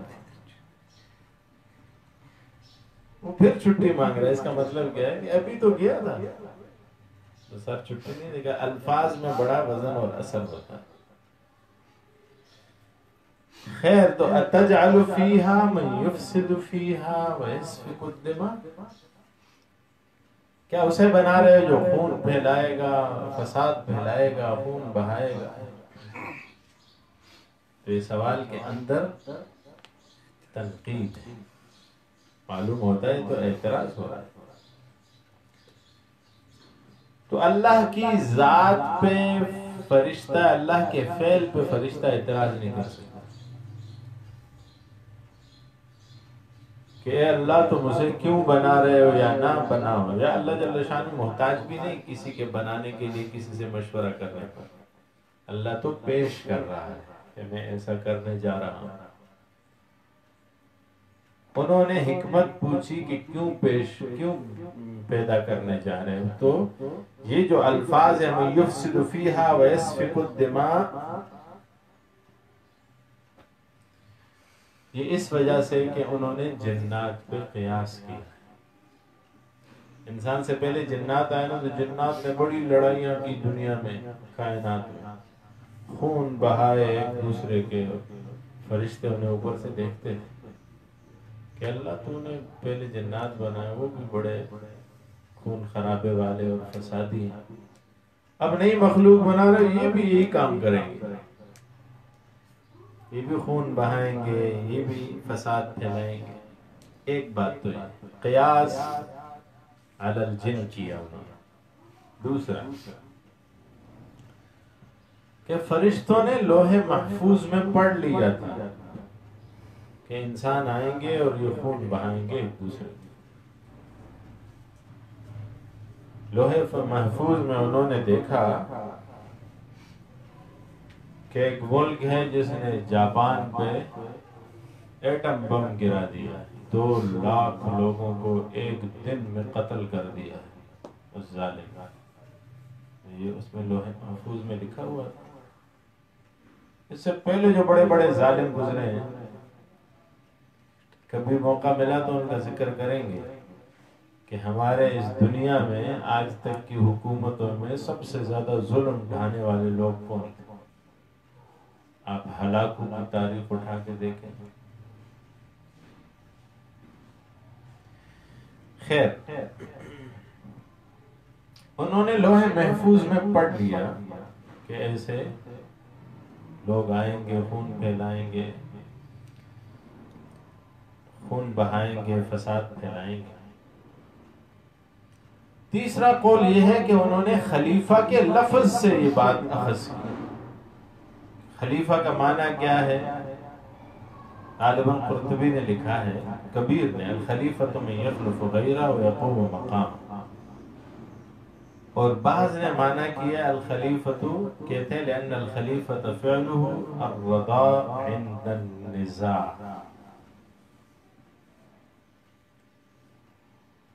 جب جھگڑا ہوگا وہ راضی نامہ کرے گا، سب کو اتفاق و اتحاد دلائے گا، تو جھگڑا ہوگا تو راضی نامہ ہوگا نا۔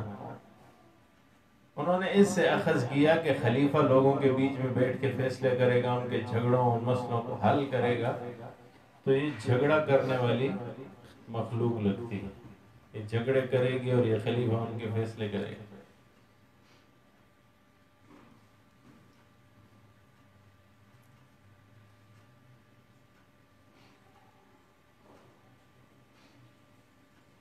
تفسیر عثمانی میں مولانا شبیر احمد عثمانی رحمۃ اللہ علیہ فرماتے ہیں کہ جسم سے انہوں نے پہچان لیا، شیطان نے جیسے ہی دیکھا، عندما رآہ نظر، کہنے لگا یہ بہکول ہے، انہوں نے اندازہ لگا لیا کہ یہ تو فسادات ہوں گے، تو انہوں نے سوال کیا۔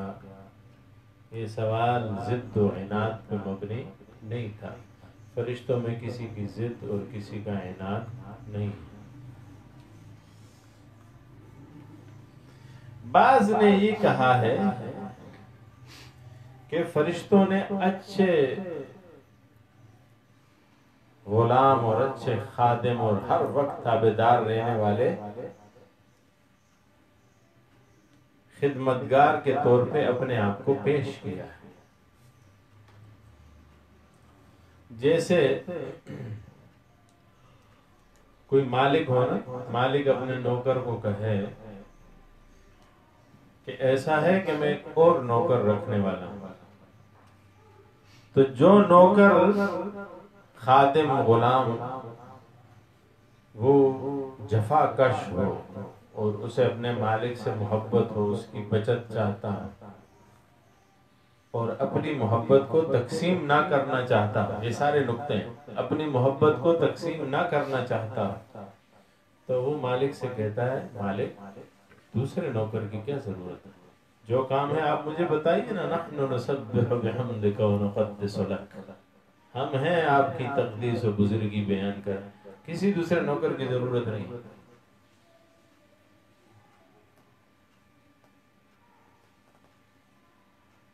اور اگر کوئی کام چور نوکر ہو، وہ کیا کہے گا؟ وہ کہے گا مالک سے سر جی جلدی رکھیے، یہ کام یہ 2 آدمیوں کا ہے، میں اکیلے کب سے کر رہا ہوں۔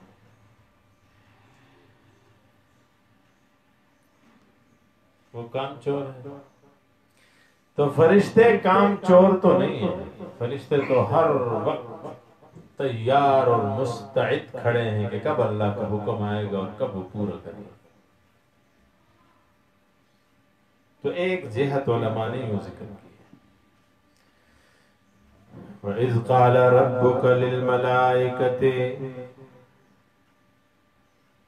فرمایا تعظیم ابیکم بالاستخلاف، اللہ نے تمہارے والد کو عظمت دی کہ اسے خلیفہ بنا دیا۔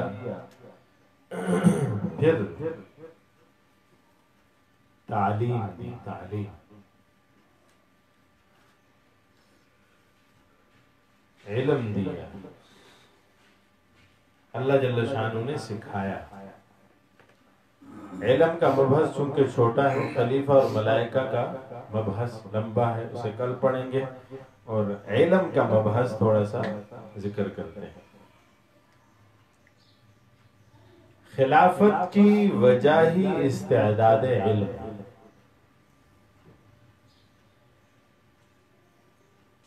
اللہ نے فرمایا انی عالم ما لا تعلمون، میں وہ جانتا ہوں جو تم نہیں جانتے۔ پھر آدم علیہ السلام کو علم دیا ہر چیز کا، پھر اسے پیش کیا فرشتوں پر۔ یہ کیا چیز ہے؟ ایک قول یہ ہے وَعَلَّمَ آدَمَ الْأَسْمَاءَ كُلَّهَا، اللہ نے اپنے ناموں کا علم حضرت آدم کو دیا، اپنے ناموں کا علم، کیونکہ ساری کائنات میں جو کچھ بھی چل رہا ہے وہ اللہ کے نام سے ہی تو چل رہا ہے۔ ہر نام میں کہتے ہیں ایک نظام چھپا ہوا ہے۔ للہ الاسماء الحسنى فادعوہ بہا، تو اپنے ناموں کا علم ہے، ایک قول ہے۔ دوسرا قول یہ ہے کہ اللہ جل شانہ نے انسانی ضروریات کی چیزوں کا علم حضرت آدم علیہ السلام کو دیا، ان چیزوں کے نام بھی بتائے اور ان کے ضرورت میں لانے کا طریقہ بھی بتایا۔ گلاس ہے، اس کو کیسے استعمال کرنا ہے، اور ہانڈی ہے اسے کیسے استعمال کرنا ہے، یہ درخت ہے اس کو کیسے کاٹنا ہے، کیسے اسے آگ لگانی ہے، کیسے کھانا پکانا ہے، کیسے پانی حاصل کرنا ہے، پانی کس چیز میں حاصل کرنا ہے، کیسے پینا ہے، یہ سارے طریقے جو اس کی ضرورت تھی وہ بتائیں۔ یہ جو تعریف ہے یہ زیادہ مناسب لگتی ہے کیونکہ اللہ کے ناموں کا علم تو فرشتوں کے پاس بھی ہے، بڑے بڑے فرشتے، علم والے فرشتے ہیں۔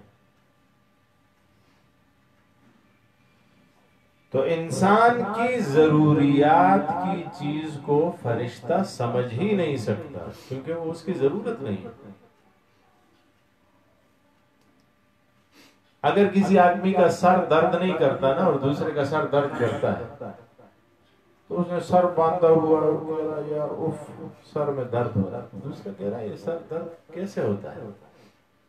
ابھی اسے سمجھا سکتا ہے کہ مجھے سر درد کیسے ہو سکتا؟ جس سے سر درد آیا ہوگا وہی اسی پہ گزر رہی ہوگی۔ پیٹ میں کیسے درد ہوتا ہے، دل میں کیسے درد ہوتا ہے،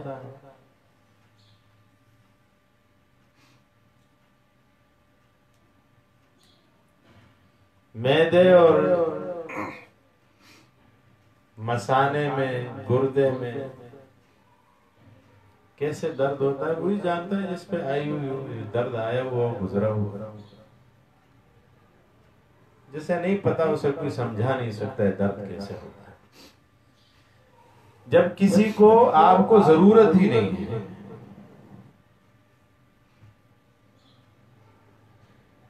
وہ کہتے ہیں مقولہ ہے کہ necessity is the mother of invention، ضرورت ایجاد کی ماں ہے۔ ضرورت ہوگی تو آپ خود کچھ نہ کچھ چیز بنا لیں گے اپنے لیے، اور اسے ڈھونڈتے پھریں گے کیسے بنے گا، کچھ نہ کچھ بن ہی جائے، کوئی نہ کوئی جگاڑ لگ ہی جائے گا، آپ کا کام ہو جائے گا۔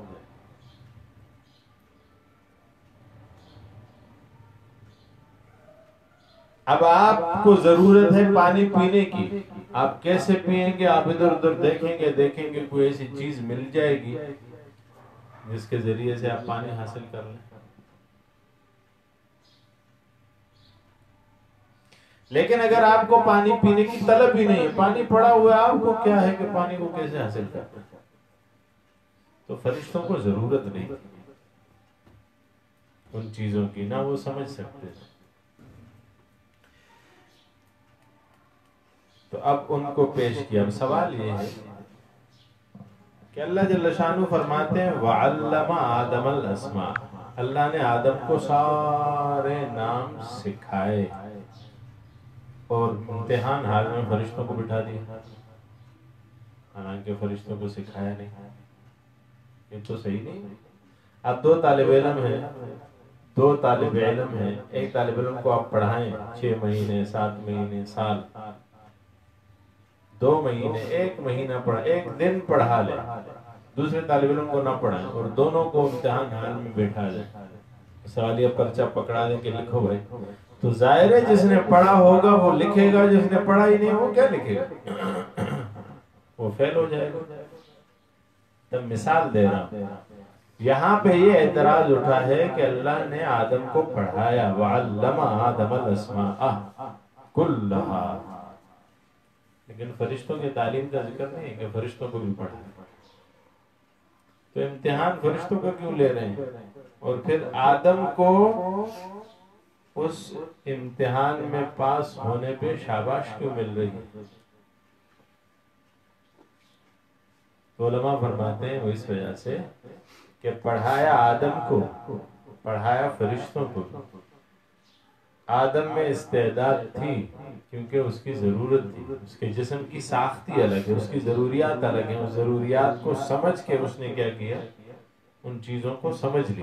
فرشتے نہیں سمجھ سکتے، اسے ذکر کیا ہے تفاسیر میں۔ ابو سعود نے لکھا لا علم لنا الا ما علمتنا بحسب قابلیتنا فی العلوم المناسب، مناسب علوم میں ہماری قابلیت کے اعتبار سے جو کچھ ہم لے سکتے تھے ہم نے لیا، آپ نے دیا ہم نے لیا۔ الا ما علمتنا بحسب قابلیتنا فی العلوم المناسب،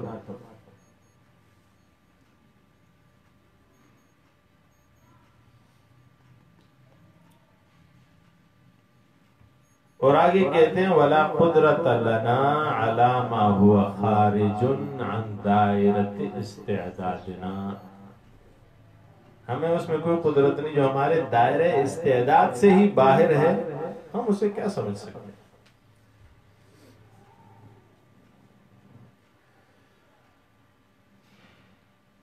علم جو ہے یہ بہت بڑی نعمت ہے. اس علم کی وجہ سے انسان کو افضلیت حاصل ہوئی فرشتوں پر.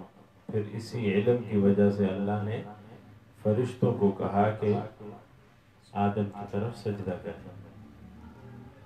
علماء فرماتے ہیں علم العلیم وعقل العاقل اختلفا. عالم کے علم اور عاقل کے عقل میں اختلاف ہوا کہ کون سا بڑا ہے. من ذا الذی منہما قد احرز الشرفا، کون سے بڑے درجے پانے والا ہے.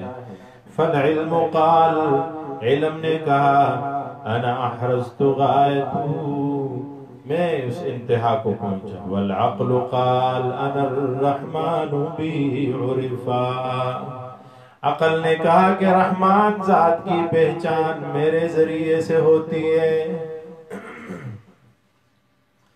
فافصح العلم افصاحا وقال له، علم نے بہت بڑی فصاحت اور بلاغت اپناتے ہوئے کہا بِأَيِّنَ اللَّهُ فِي فُرْقَانِهِ اتصفا. چلو تم بڑا نام اپنا بنا رہے ہو عقل، آؤ دیکھتے ہیں قرآن عظیم الشان میں الہ العالمین نے کس کی صفت کی ہے، تیری یا میری. قرآن کی صفت، قرآن میں صفت کس بات کی ہے.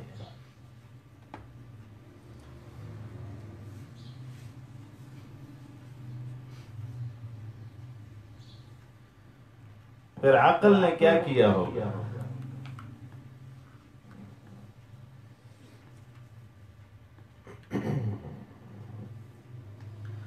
عارف نے کہا ہے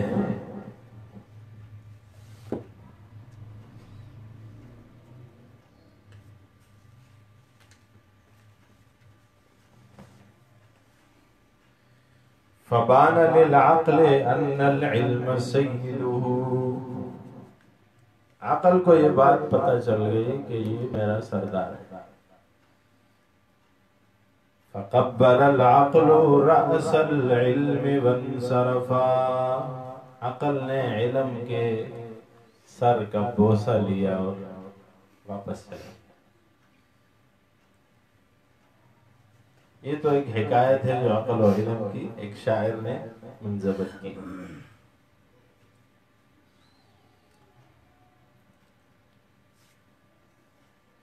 علماء فرماتے ہیں کہ علم کے بہت بڑے فضائل ہیں، علم کے بہت بڑے مناقب ہیں. علم کو اللہ جل شانہ نے تفسیر عثمانی میں شبیر احمد عثمانی فرماتے ہیں کہ علم کو اللہ نے فضیلت دی عبادت پر. اسے ظاہر کیا نا، فرشتوں نے تو سال ہا سال محنت کی. فرماتے ہیں کہ علم، خلافت کے لیے علم ضروری ہے. خلاصہ یہ ہے کہ اللہ تعالیٰ نے حضرت آدم کو ہر ایک چیز کا نام، ماں اس کی حقیقت و خاصیت اور نفع و نقصان کے تعلیم فرمایا، اور یہ علم اس کے دل میں بلا واسطہ کلام القاء کر دیا. اب یہ اور بھی بات واضح ہو گئی، اللہ نے اس کے دل میں ڈال دیا، کیونکہ بدون اس کمال علمی کے خلافت اور دنیا پر حکومت کیوں کر ممکن ہے. اس کے بعد ملائکہ کو اس حکمت پر مطلع کرنے کی وجہ سے ملائکہ سے امور مذکورہ کا سوال کیا گیا کہ اگر تم اپنی اس بات میں کہ تم کار خلافت انجام دے سکتے ہو سچے ہو تو ان چیزوں کے نام اور احوال بتاؤ. لیکن انہوں نے اپنے عجز و قصور کا اقرار کیا اور خوب سمجھ گئے کہ بدون اس علم عام کے کوئی کار خلافت زمین میں نہیں کر سکتا. اور اس علم عام سے قدر قلیل ہم کو اگر حاصل ہوا بھی تو وہ اتنی بات سے ہم قابل خلافت نہیں ہو سکتے. یہ سمجھ کر کے اٹھے کہ تیرے علم و حکمت کا کو کوئی نہیں پہنچ سکتا. اس کے بعد حضرت آدم علیہ السلام سے جو تمام اشیاء عالم کی نسبت سوال ہوا تو انہوں نے فر سب امور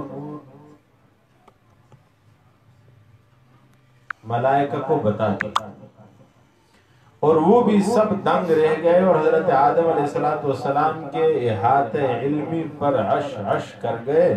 تو اللہ تعالیٰ نے ملائکہ سے فرمایا کہ کہو، ہم نہ کہتے تھے کہ ہم جملہ مخفی امور آسمان و زمین کو جاننے والے ہیں، اور تمہارے دل میں جو باتیں مکنون ہیں، چھپی ہوئی ہیں، وہ بھی ہم کو معلوم ہے۔ اب اس کے بعد فرماتے ہیں فائدہ اس بات کا یہ ہوا، اس سے یہ بات پتہ چلی کہ علم کی فضیلت عبادت پر ثابت ہوئی۔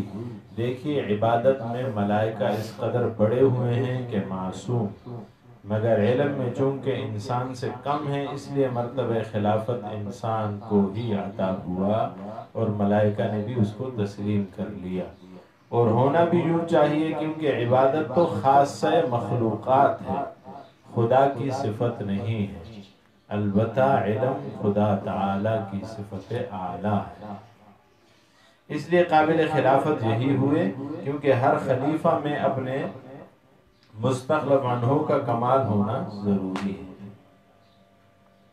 یہ بات ثابت ہوئی کہ علم بہت بڑی دولت ہے، جا بجا قرآن عظیم الشان اسی موضوع کو ذکر کرتا بھی رہے گا۔ قُلْ هَلْ يَسْتَوِي الَّذِينَ يَعْلَمُونَ وَالَّذِينَ لَا يَعْلَمُونَ، اللہ فرماتے ہیں کہ علم والے اور بغیر علم کے لوگ کیا برابر ہو سکتے ہیں؟ نبی کریم صلی اللہ علیہ وآلہ وسلم کا ارشاد گرامی قدر ہے، فرماتے ہیں لَفَقِيهٌ وَاحِدٌ أَشَدُّ عَلَى الشَّيْطَانِ مِنْ أَلْفِ عَابِدٍ، ایک فقیہ شیطان پر 1000 بے خبر اور جاہل عبادت گزاروں سے، شیطان پر ایک عالم زیادہ بھاری، وہ اسے گمراہ نہیں کر سکتا، 1000 عبادت گزاروں کو گمراہ کر دیتا ہے۔ 2 بھائی تھے، ایک متقی اور پرہیزگار اور بڑا تہجد گزار اور نفلیں پڑھنے والا، روزے رکھتے تھا ایام 20 کے، ہر وقت تسبیحات اور ذکر میں مشغول رہتا تھا، دنیا کے کاموں کاجوں سے اپنے آپ کو نکالا ہوا تھا۔ دوسرا تھا طالب علم، اس کا بھائی تھا، وہ طالب علم، وہ جا کے ادھر ادھر مدرسوں میں سبق پڑھتا تھا، کہیں ہفتہ بعد، مہینہ بعد، 2 مہینے بعد، 4 مہینے بعد گھر آ جاتا تھا، تو اس سے ملاقات ہو جاتی تھی، جو صوفی تھا اس سے ملاقات ہوتی۔ تو ہوا کیا کہ یہ جب آتا تو تھکا ہوا آتا تھا، سفر کر کے آتا تھکا ہوا، بڑی مشکل سے اپنے فرائض پورے کرتا تھا، نوافل اور ان چیزوں کی طرف۔ یہ جو طالب علم تھا اور وہ دوسرا تو ہر وقت نوافل پڑھتا تھا، تو وہ تہجد کو اٹھتا تو اسے دیکھتا کہ یہ تو سو رہا، وہ اشراق پڑھتا اسے دیکھتا کہ یہ تو نہیں پڑھ رہا، وہ اوابین پڑھتا، چاشت پڑھتا تھا، اسے دیکھتا کہ یار یہ تو کچھ بھی نہیں پڑھ رہا، تو اسے کہنے لگا استاد علم سے فائدہ، آپ کے علم کا کیا فائدہ ہے، آپ کو تو عبادت کرتے ہی نہیں ہے، اللہ نے عبادت کے لیے پیدا کیا ہے، عبادت کرو وغیرہ وغیرہ، وہ اس طرح کی باتیں سے کرتا ہے۔ ایک دن ایسا ہوا کہ وہ بات ٹال دیتا تھا، وہ طالب علم جو تھا، اس نے کہا مجھ پہ جو فرض ہے وہ میں پڑھ رہا ہوں، میں کہا نہیں اور بھی عبادت کرو، اللہ نے پیدا ہی عبادت کے لیے کی ہے، خیر اس نے کہا ٹھیک ہے کروں گا۔ پھر کیا ہوا کہ چلا گیا طالب علم، پھر مہینے بعد واپس آیا تو دیکھتا ہے کہ اس نے اپنے گلے میں ایک چوہا لٹکایا ہوا ہے، یہ جو بزرگ تھا صوفی، اس سے پوچھا کہ یہ چوہا کیوں لٹکایا؟ اس نے کہا جب تو جا رہا تھا نا جس دن، اس سے اگلے دن میں رستے سے گزر رہا تھا تو میرا اس چوہے پہ پاؤں آ گیا، تو میں نے اب کہا کہ یہ تو بہت بڑا ظلم ہو گیا، قتل ہو گیا مجھ سے، میں نے قصدن تو نہیں کیا لیکن اس پہ میرا پاؤں آ گیا، اب چوہے کا پیچھے کوئی وارث والی تو ہے نہیں کہ وہ آ کے مجھے سزا دے، تو میں نے اپنے آپ کو خود سزا دینے کا فیصلہ کر لیا کہ آئندہ مجھ سے چوہا قتل نہ ہونا، یہ بھی اللہ کی مخلوق ہے۔ اس نے کہا تو پھر آپ نے کیا سوچا؟ اس نے کہا میں نے یہ سوچا کہ میں اس چوہے کو اپنے گلے میں لٹکا لیتا ہوں 40 دن، یہ میری سزا ہے، اور اس کے بعد جو ہے تو اسے اتار دو اور پھر اس کو دفن کر دو۔ چوہا سوکھ چکا تھا، اس نے کپڑے بھی نہیں بدلے، وہ خون جو تھا اس کے جسم پہ کپڑوں پہ لگا ہوا تھا، اسی طرح پھر رہا۔ تو اس طالب علم نے کہا ایسا کرو، اس چوہے کو تو اتارو اور جو 1 مہینے کی فرض نماز ہے نا اسے لوٹاؤ واپس۔ تمہاری نفل شفلیں کوئی نہیں ہوئی، فرض بھی نہیں ہوئے، وہ فرض لوٹاؤ۔ تو یہ فائدہ ہوتا ہے علم کا۔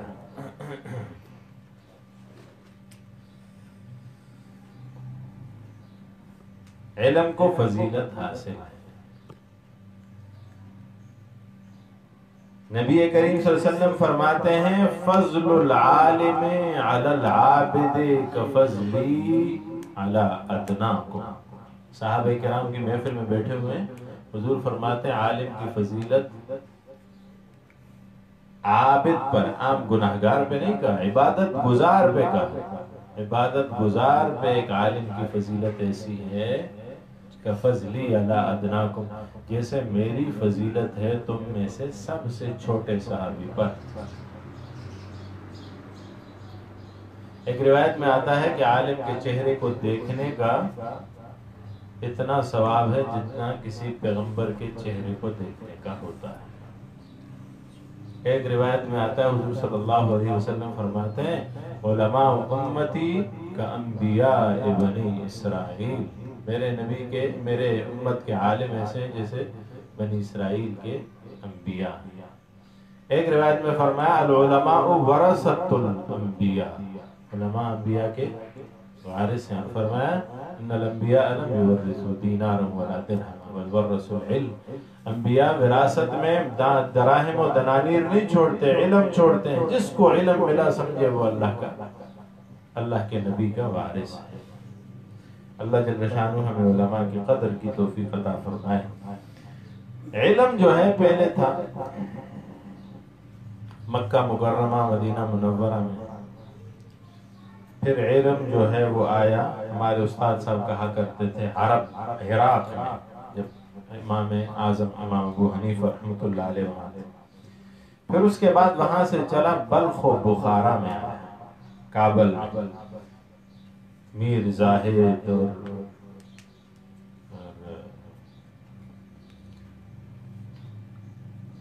صاحب اللہ مشکات جو ہے یہ بھی وہاں، پھر وہاں سے چلا ہندوستان ہے، ہندوستان میں بڑے بڑے لوگ پیدا ہوئے۔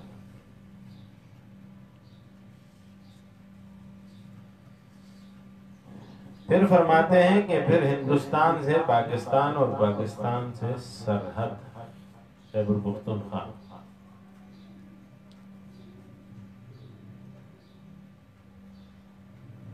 یہ ہمارے استاد ڈاکٹر شیر علی شاہ صاحب رحمۃ اللہ علیہ کہا کرتے تھے۔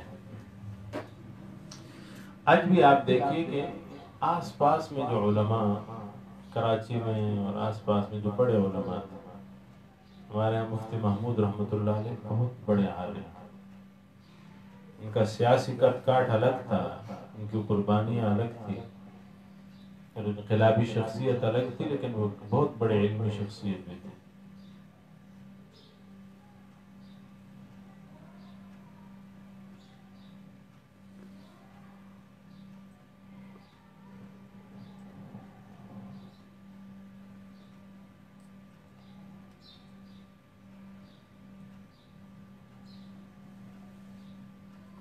ہمارے والد صاحب ایک شعر پڑھا کرتے تھے، کپ عقل لار مندیشوے بید فضل چاپ دوار نوے ابو علی سینا تھا، کہ اللہ کے فضل کے بغیر اگر عقل کے ذریعے کوئی رستہ تلاش کر سکتا تو ابو علی سینا کو کوئی گمراہ نہ کہتا۔ اللہ کے فضل سے علم حاصل ہوتا ہے، علم بھی اللہ کے فضل کے بغیر حاصل نہیں ہوتا۔ ذالک فضل اللہ یؤتیہ من یشاء، جسے اللہ جل شانہ عطا کر دے۔ تو اسے ذکر کیا وعلم آدم الاسماء كلها ثم عرضهم على الملائکہ فقال انبئونی۔ اس میں علم کی فضیلت کا تذکرہ اس ضمن میں کیا کہ اللہ جل شانہ نے آدم کو علم دے کر مسجود ملائکہ بنایا ہے۔ دو مباحث اس حوالے سے اور باقی ہیں، ایک خلیفہ پہ بحث کریں گے اور ایک ملائکہ کے حوالے سے انشاءاللہ العزیز کل۔ وآخر دعوائی ان الحمد للہ رب العالمین، الحمد للہ رب العالمین والعاقبۃ للمتقین والصلاة والسلام علی سید الرسل واشرف المرسلین محمد وعلی آلہ اجمعین واصحابہ الغر الميامین۔ اللهم وفقنا لما تحب وترضى من القول والفعل، اللهم وفقنا لما تحب وترضى من القول والفعل، اللهم أعنا على ذكرك وشكرك وطاعتك وحسن عبادتك، اللهم حبب إلينا الإيمان وزينه في قلوبنا وكره إلينا الكفر والفسوق والعصيان، اللهم لا تؤاخذنا بسوء أعمالنا ولا تسلط علينا من لا يخافك فينا ولا يرحمنا، اللهم اكرمنا ولا تهنا وآتنا ولا تحرمنا وزد لنا ولا تنقص عنا، اللهم انصرنا ولا تنصر علينا، اللهم انصر الإسلام والمسلمين، اللهم اهد الكفرة واليهود والنصارى والمشركين الهنود، اللهم اهدهم سبل السلام وإن لم تهدهم فاهدهم يا ربنا وإن لم تكن في نصيبهم الهداية، اللهم اخذل الكفر والكافرين، اللهم انصر الإسلام وأنصاره واخذل الكفر وأشراره، اللهم انصر من نصر دين محمد صلى الله عليه وسلم وجعلنا منهم، اللهم اخذل من خذل دين محمد صلى الله عليه وسلم ولا تجعلنا منهم، ربنا تقبل منا دعاءنا يا مولانا إنك أنت السميع العليم وتب علينا إنك أنت التواب الرحيم، اللهم ذكرنا منه ما نسينا وعلمنا منه ما جهلنا وارزقنا تلاوته آناء الليل وأطراف النهار واجعله لنا حجة يا رب العالمين، صلى الله تعالى على خير خلقه محمد وعلى آله وأصحابه أجمعين.